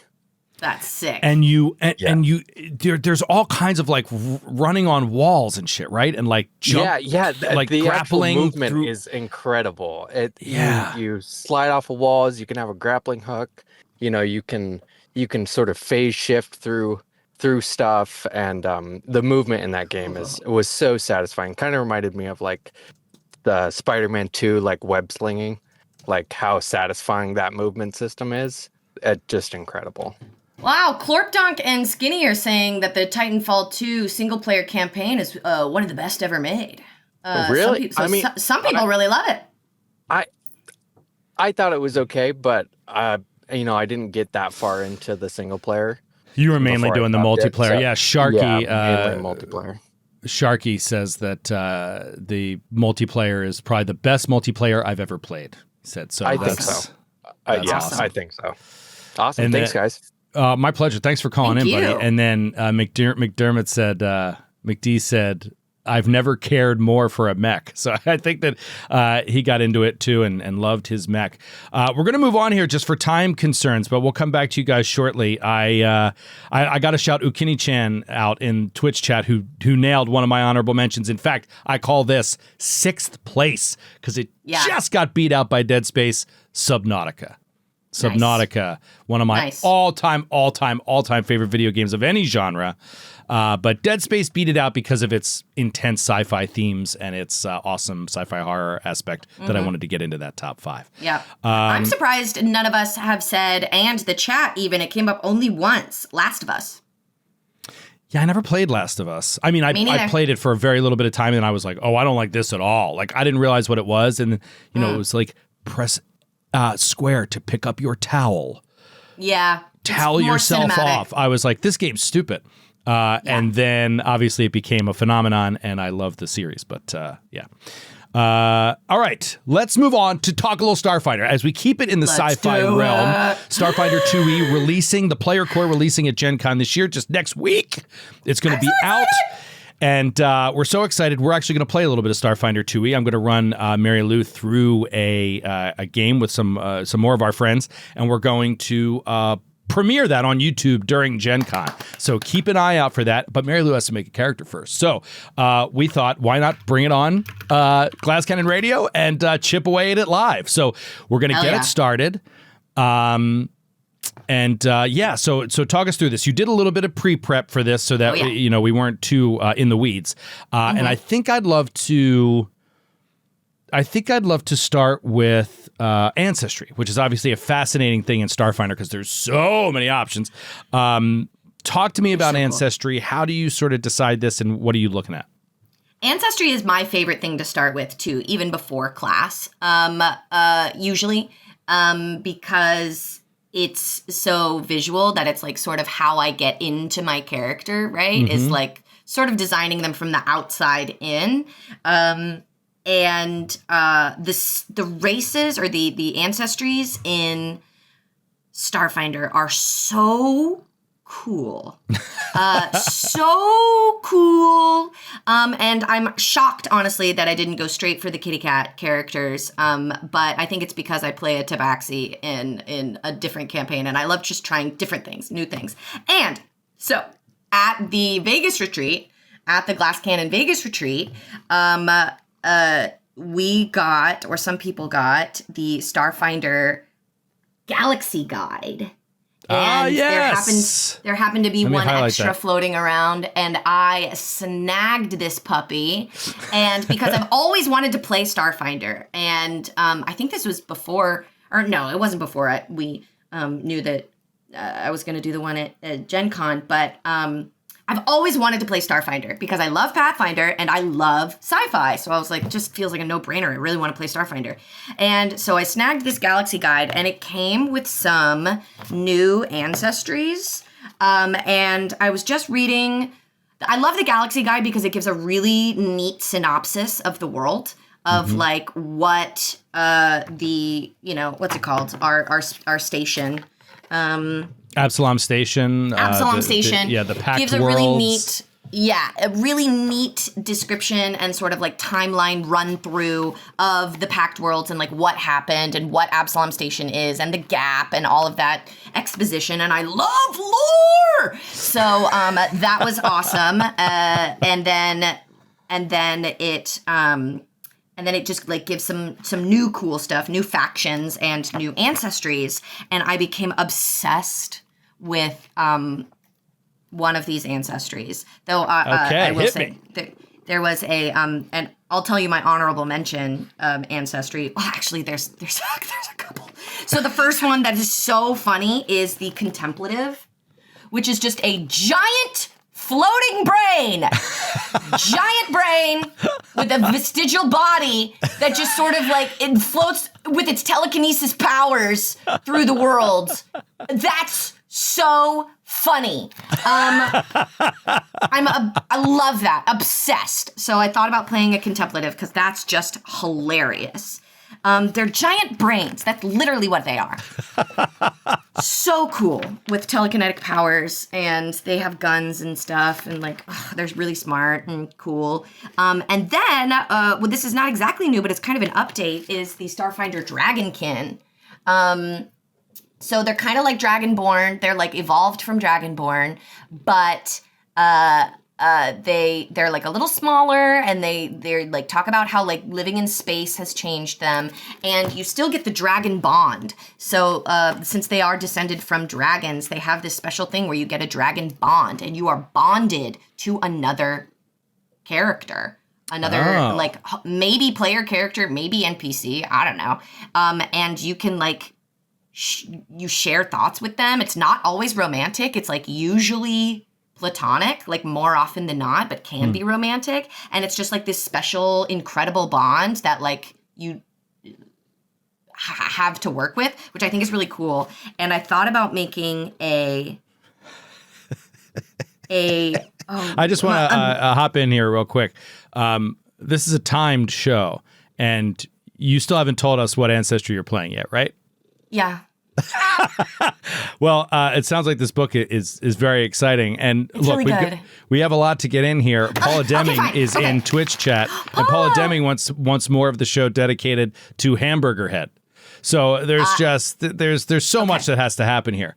Fat Boy is, I don't know where Fat Boy is. Fat Boy, come here. Come here and let me do something horrible to your head. Let me torture you. Princess is here, but I don't know how she'll handle Hamburger Head. She'll probably love it because she's obsessed with me, and thinks everything we're doing is like fun and pets. She will love it. Okay, there was one dragonkin I wanted to make, but I'm not doing it. I became obsessed with this one, these Sarcesians. So you can kind of see them in there. Sarcesian. Yeah, I'm not sure. Sarcesian, Sarkisian. I don't really know. Sarkisian is a very common Armenian last name, but it's spelled with a K. And you can kind of tell. I'll find a better one. But they are just like a classic alien, like the Greys, right? When we talk about the Greys of like classic sci-fi aliens, they are tall, spindly, gray guys with big black eyes. But then when they're in a vacuum... Oh, sorry. Hold on. Let me put you on for a second here. When they're in the void of space... They have they manifest these energy wings like butterflies. Yeah, that are I can just actually made of pure light. I can see it on the book here. So they're like, this is them like floating through space. They can fly in there we go. They can fly in the void with these wings. That's so cool. Yeah. Their homeworld is an asteroid belt made of two broken planets that like collided. And they travel through the asteroid belts just raw on their wings of light. Baby.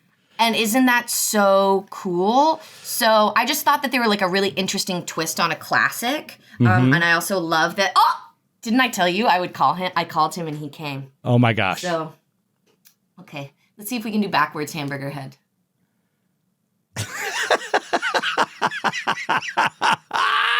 I told you he freezes. This is why you got to tune in. If you're listening to the podcast, Wednesdays at noon Eastern, 9 a.m. Pacific. You got to watch it live. Hamburger Head, live. He loves it.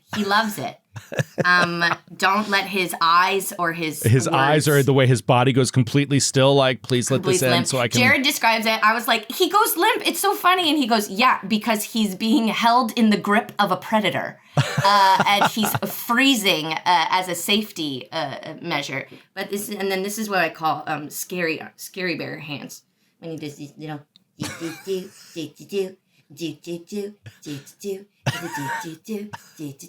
Yeah. All right, let's get back to it here. We have thanks, Fat Boy. See ya. Yeah, we have Sarcesian? Yeah, how would you pronounce it? I would pronounce it Sarcesian, but it could be Sarcesian. Okay. And so I love that. All right, what about heritage? I'm going to bring up a character sheet here. I've actually got a character sheet. So I just typed in Sarcesian. I wanted to play a magic. I wanted to play a caster. Okay. And so there's a couple that would be like really useful. Like there's this compact Sarcesian who, because they're large characters, and a compact Sarcesian can be a medium creature. So that would probably be like useful for game mechanics. But there's one called the Stellar Sarcesian. So Stellar Sarcesian has an intrinsic connection to the cosmos and can channel stellar forces into magic. And I get a cantrip that has either dark, light, vital, or void traits. Got it. And I can cast it at will. Awesome. Is that what you want to go with? Yeah, that's the one I want to do because I just think it's cool that they live in space and they have these energy wings. And to me, that's very magical. And so I think that works Yeah, Okay. I want to go magic. What about Stellar. magic? So what about a background? Did you choose a background? Have you thought about background yet? Yeah, I did. I don't remember what I chose for background. Sorry, princess. Let me I took some notes and I forgot to open them up. Come back to background. Okay, how about, well, then we can go to class easily enough. Yeah. Okay. So I wanted to be one of the magic casting classes. Right. Yes. And so that's between Mystic and Witch Warp. Mystic and Witch Warper. Yep. Yeah, Witch Warper, yes. And I think with the vibes that I'm feeling, I think Mystic goes better than Witch Warp. To me, Mystic feels more like wizard or sorcerer, and Witch Warp feels like warlock, kind of. Okay. And I think with just the intrinsic magic I'm seeing from this character, I think Mystic. Okay. Which I'm really excited about. All right. Well, if you're choosing Mystic, why don't you choose? We could go down to like a class feat. That's going to be like one of the essential elements. Like, what class feat are you going to take for your Mystic? Okay. My class feat. Right. I have to look at them. Hold on. I'm finding. Give me a second. I mean, this is a very realistic character creation process. This is how it goes. GM sit down with players, you talk back and forth, you chat through the options. So we have the book, and it's so big and beautiful and amazing, but it takes a long time to load. Okay, so my skill almost 500 feats, pages, I believe, the Starfinder 2e player core. Yes. I just took I want to take reach spell. I think she's going to be squishy. And so I think it would be, and our Starfinder I know already is like pretty ranged combat is really important, like maybe even more important than in Pathfinder, because we're in like space. A lot. And a lot of people have laser guns and stuff like that, which is not usually and lasers the norm, and things.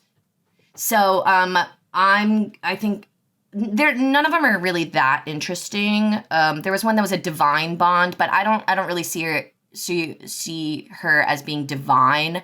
I think she's more cosmic. So I didn't want to take divine bond, and then it was either Xenodruid, so I can do primal spell casting, or widen spell or reach spell. And I thought reach was probably the most useful. So okay, not very colorful, but useful. Reach, yeah. All right, one I missed before we left Ancestry is Ancestry feat. I believe that first thing you talked about was a heritage ability. I don't think that was an Ancestry feat. I don't think. Ancestry feat. I think you probably get both if you just look under Sarcesian. Yes. It's called, I think I called it, or I took Embrace the Magic, which... Embrace the Magic? Embrace the Magic, which, where is it? Ancestry feat, here it is. Yes. Embrace the Magic. I can cast Detect Magic at will. Oh, cool. So that's it, period. Yeah, you can just always cast Detect Magic. I can always cast Detect Magic, and I get a +1 circumstance bonus to skill checks to identify magic. Oh, okay. Identify magic. So I thought that one was pretty useful. Okay, awesome. Yeah. A lot of them are really cool. There's something about like flying maneuvers. There's like a solar energy attack, melee attack. There's no falling damage. Then there's like lore stuff and breath control. There's really cool stuff, but just none of it seemed really useful. Oh! Okay, actually, I was really tempted, Joe. Maybe you can talk me out of this. Because I already talked myself out of it, but I would love for you actually to talk me into it. I can do that as well. Okay, so let's go. Listen to this feat. Sarcesian weapon familiarity. I'm accustomed to fighting from afar, really afar. I gain access to weapons in the sniper group and all uncommon weapons with a Sarcesian trait. I have familiarity, and for proficiency, all martial weapons are simple weapons, and all simple weapons and all advanced weapons are martial weapons. So it knocks it all down. That's an ancestry feat? Yeah. Sarcesian weapon familiarity. So you could be a sniper mystic? Is that what you're telling me? Sniper mystic.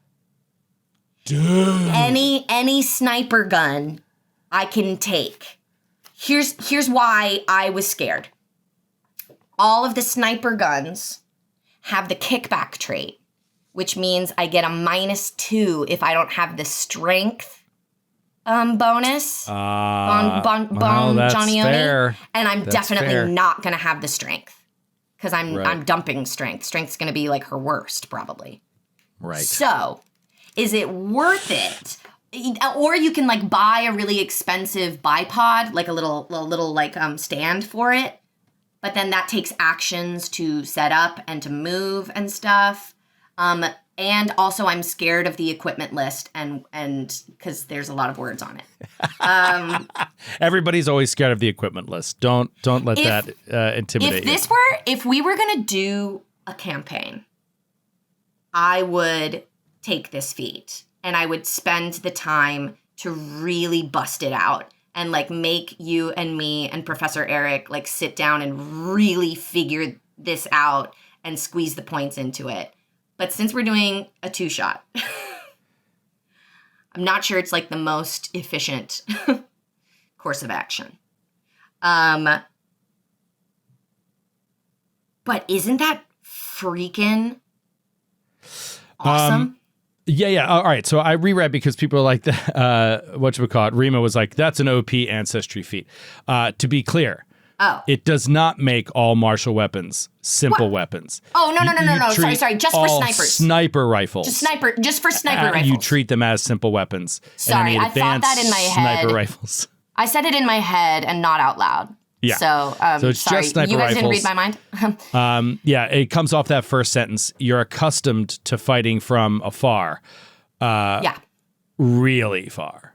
Really far. So yeah, because of your ability to kind of like fly in open space and stuff like that, you could be a sniper. Yeah. Dude, that's pretty cool. Wait, this would be instead of embrace the magic? Which is detect instead magic of at casting will. detect magic as a cantrip at will. And a +1 circumstance bonus to skill checks to identify magic. I mean, to me, that's a no-brainer. I'd take the sniper rifle, but it becomes a brainer when you say that you're going to take a -2 on all attacks if you don't have the requisite strength. Very interesting. I mean, the other option is, well, see, then you become what we call multi-attribute dependent, right? Because you got to have, you need to have a high. Because I need to have high wisdom. You need to have a high wisdom. You need to have a high strength and a high dex because that's your to hit. Yeah. So it's like you can't do it all.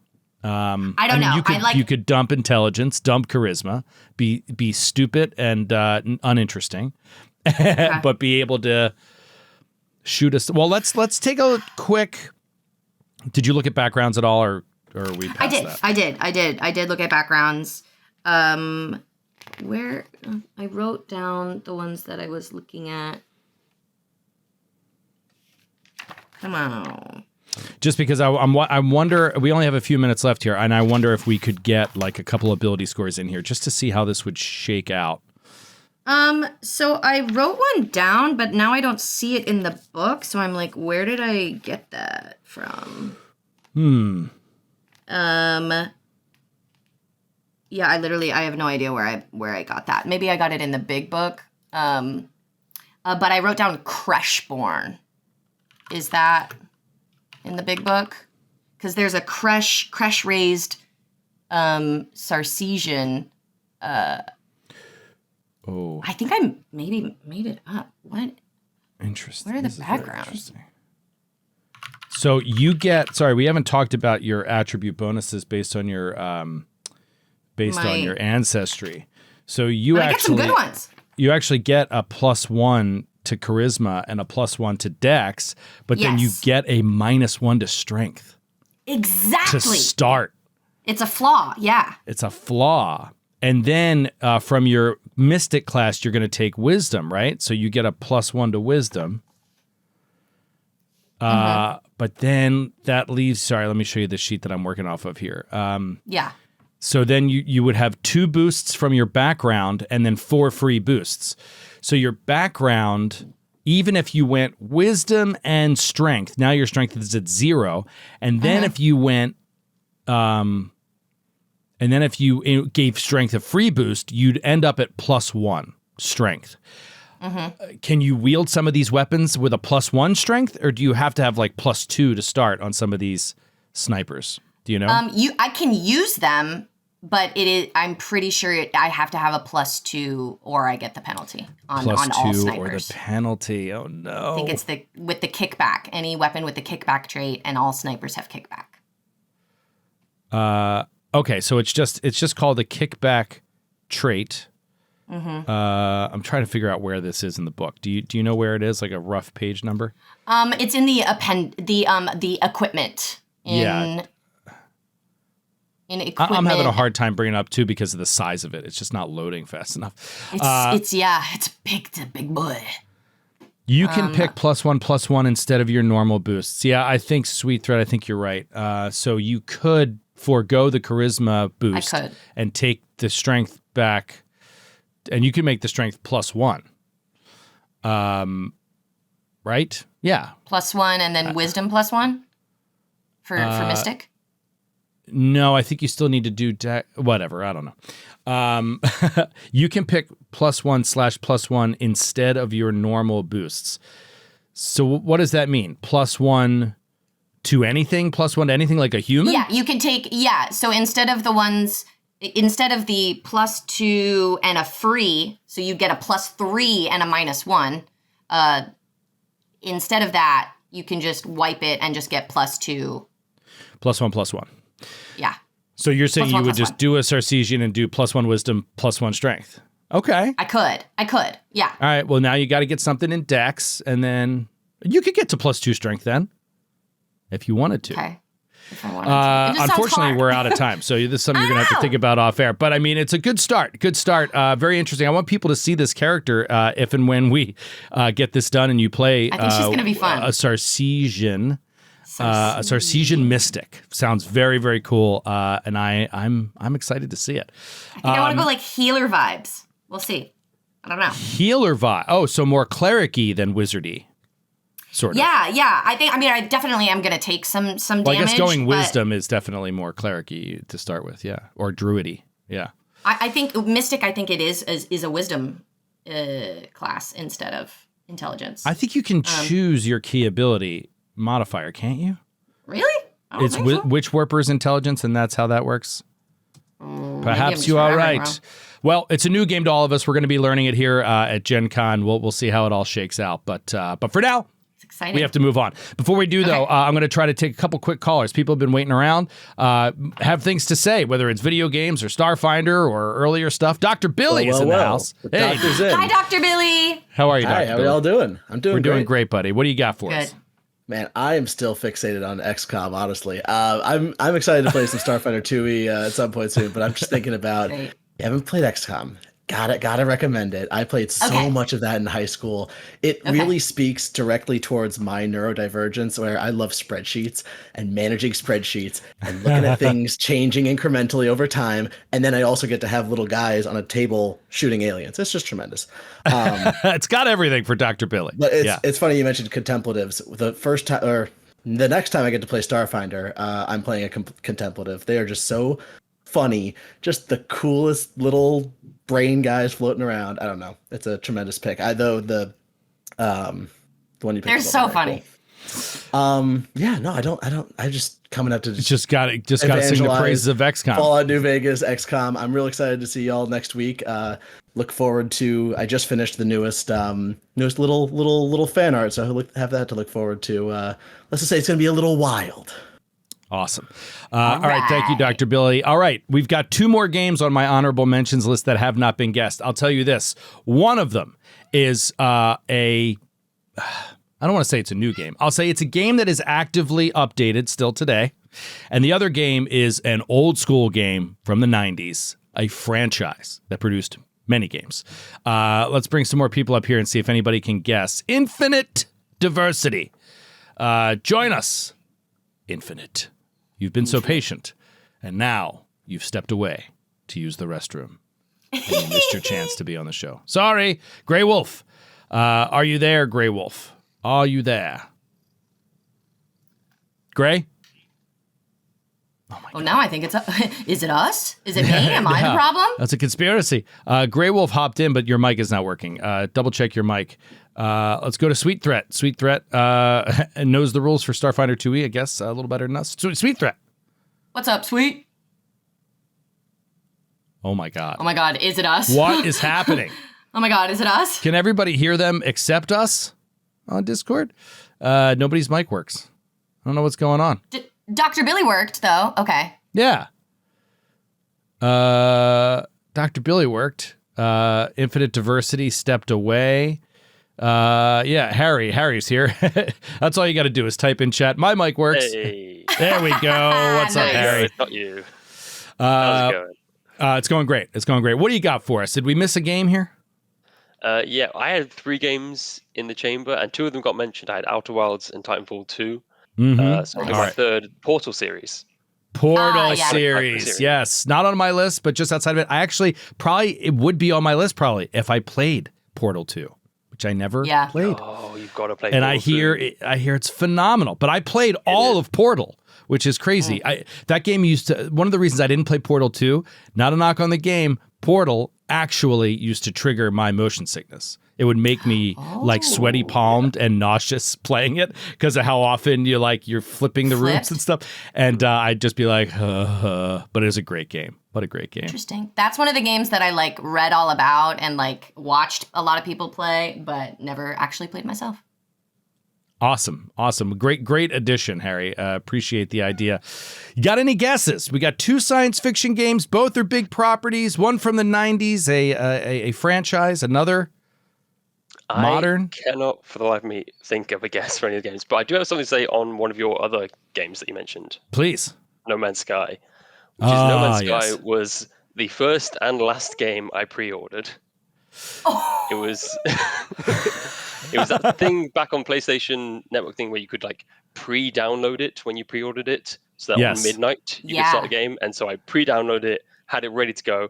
Midnight came, and I played for 2 hours, and I was like, "This is awful." Unplayable, unplayable, terrible. And then I stopped, and then I never touched it again.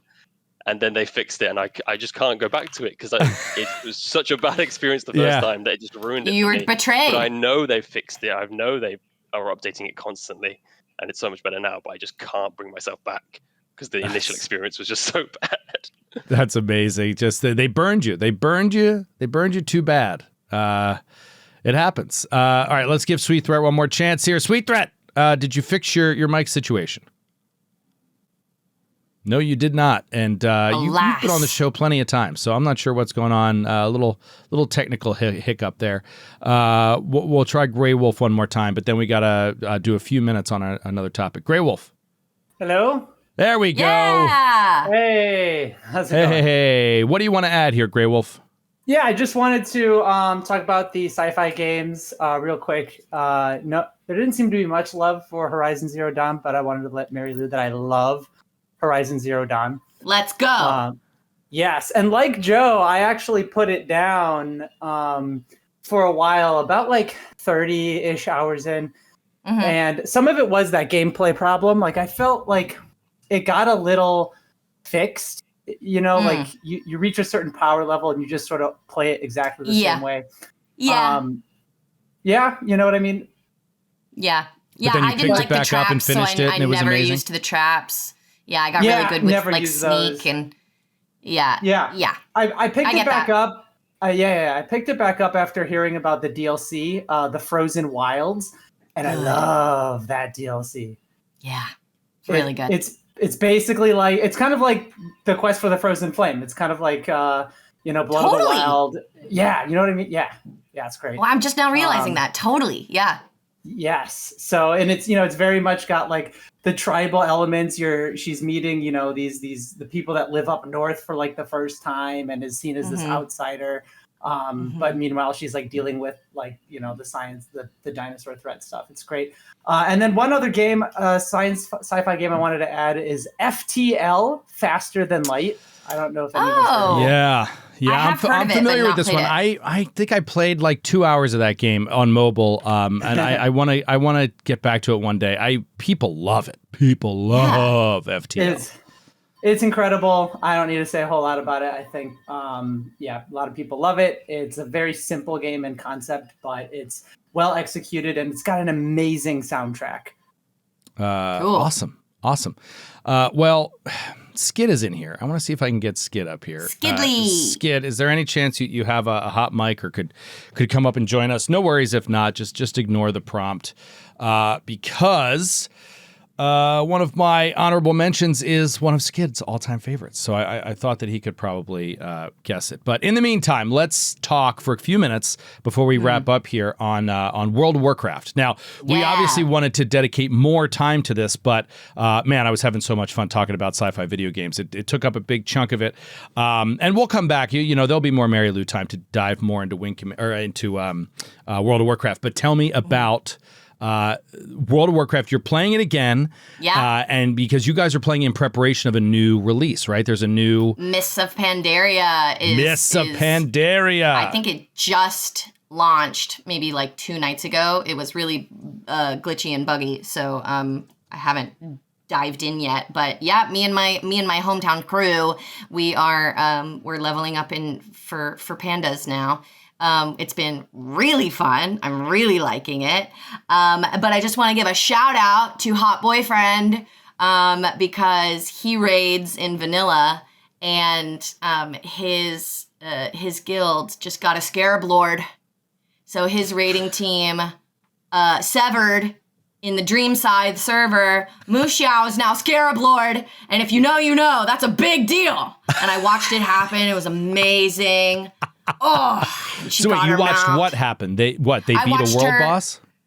Kind of. It's over 100 hours long of a quest, and you need like 40 people to invest their time and effort into getting all of these materials, all of these mats to create this thing, and then also beat all these like bosses, and then it's server wide, so there's this huge gong, and as soon as somebody gets all those things and is able to ring the gong, you have 24 hours or less, I think, 24 hours for other people to ring the gong and become Scarab Lords, and then it's closed and nobody can do it. So it's like a race to like who can do it first, because if you don't get the stuff that you need to do it by that window's up, like you're out, and all of that time that you invested is nothing. This game and it's is like so evil sometimes. It's literally like 40 people investing 80 to 100 hours in like getting one person. Wow. One thing, being Scarab Lord. Of the 40, not to skew negative, but of the 40, how many would you guess are going to get divorced or break up in their relationships because of this? I think 60% already are. Got it. And the got it. other ones, it's only a matter of previously time. done, and now it's just time to. Yeah, absolutely. But awesome. it's crazy, and I'm very proud. I'm very proud of Hot Boyfriend. That's great. Very proud of and just to clarify, Mists is not a new expansion coming to World of Warcraft. It's an old, but they're re-releasing. They're re-releasing these since they did the vanilla. What did they call it? The release of the original game. What do they call it? Oh my god, I played it for so long. What did they call it? Yeah, it's the anniversary or it was the anniversary. Yeah, and obviously it's just stripped down to the base game. No, classic. That's right, just classic anniversary. So World of Warcraft Classic, but they're releasing those expansions again, right? So they did Burning Crusade and they did Cataclysm. Right. And now Mists, now Pandaria. And now Mists of Pandaria, which I never played. I was out of it back then by the time Mists came out. So yeah, very cool. That's awesome. And then wrapping it up is we wanted to talk briefly about the Fantastic Four, really only to say, reminder, it's coming out this weekend. It's being released. I'm excited for it. I'm going to go see it. We've got some Marvel Multiverse role-playing stuff coming up soon, and there might be some Fantastic Four stuff. Wink, wink. I'm not very familiar with the Fantastic Four because I never really read it, and I didn't see the movies because each one, when it came out, I just heard that they were bad or were not great. And if it's not great, I don't go see it. So I think this movie is going to break the Fantastic Four curse. You think so? I think it's gonna be good. I have faith that this one is going to be good. I could be wrong. It could be bad again. It could be, but I love the cast. I'll say that much. I love the cast. I love Vanessa Kirby. I love Pedro Pascal. I think it's gonna be fun. It looks colorful, and I've missed like superhero and comic book movies being like colorful and fun, and that's what I think we're seeing with Fantastic Four and with the new Superman. Is that it's like fun and bright again instead of like gritty and dark and like boring. So I'm excited. Snore. So we'll report on this soon after we've seen the movie. We'll come back in. We'll talk about it. Hopefully I'll be able to jaw about it a little bit next week when we're on. So just a reminder, next week we are not live on Twitch on Wednesday or on Discord. We are live on Tuesday at 12 noon Eastern, 9 a.m. Pacific. Tuesday. So remember, next week the show's going to be on Tuesday because of Gen Con. We got to travel for Gen Con. So we'll do a little Gen Con show. We'll talk all about Gen Con. Jared will be back. It'll be great. And of course, we'll see more Mary Lou soon. Final chance to get in on my honorable mentions here. I'm not going to take any callers except one, my good buddy McD. McD, can you guess a franchise from the 90s, video game franchise, that is one of my favorite all-time science fiction video games? Are you there? Oh, maybe, Sorry, buddy, maybe somebody just said it in the chat. I'm spinning some plates, but yes, I'm here and I have an answer, I believe. Please. And this can go up in Twitch as well. I believe the franchise you're talking about is Wing Commander. That is correct. I knew you would know it. I knew you'd know it. The Wing Commander franchise. Holy crap, was that so much fun. I could still picture those ships and the ship designs and stuff. It was all like ship combat, but then they added in this story stuff. And Wing Commander, was it Wing Commander 3 where they did the live action stuff? Mark Hamill was in it. Mark Hamill plays the main character, and it was like the CD-ROMs back in the day, Mary Lou, where like the actual actors are in it, but they're against these like animated backgrounds, and they had these scenes, and there was these big cat people were like one of the big alien races, and the Kilrathi. That's right, the Kilrathi. Cool. Yeah, I did Clorpdonk. I accidentally said it when I was about to say World of Warcraft. I had Wing Commander on the mind, so Wing Commander had a whole bunch. Oh yeah, Privateer was great. Did you play Privateer? Privateer was great. And it had 4 in the main thing, right? There was Wing Commander, Wing Commander 2, 3, and 4. Yep. They were great. FMV, that's what it was, Paula. Yeah, Paula's in Twitch chat. It was a great FMV game from back in the day.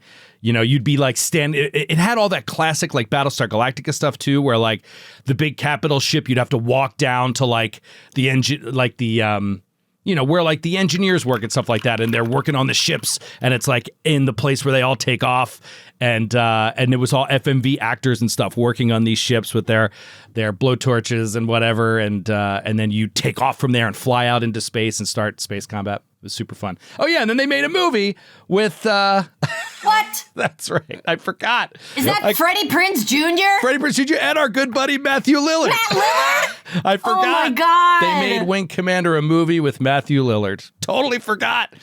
Awesome. Yeah, I think it was pretty terrible. That's hysterical. I was there on opening night. You might have been there too. I might have been. I don't remember it. Incredible. But good times. And then the modern one that Skid loves is Stellaris. Stellaris made my list, my honorable mention list. Love Stellaris. Obviously, it's a little more of just a RTS style 4X game. People usually don't think of that when they think of sci-fi, but man, meeting the different aliens, the exploration, the politics, all that stuff. Great game. Great game. That's awesome. Awesome. All right, we're going to wrap it up there. Thanks, everybody. And Mary Lou, thank you so much for being on the show. It is such a pleasure and an honor to have you here when our good buddy Jared can't make it. So thank you for coming by, and we'll definitely see you again soon. All right, everybody, we're prepping for Gen Con. Get ready. 1 week from today. It's going to be 1 week from 1 week from tomorrow, Thursday. 1 week from tomorrow, Gen Con begins. Lots of great content coming your way. Lots of fun news. So stay tuned. Take it easy, everybody, and we'll see you next time. Peace.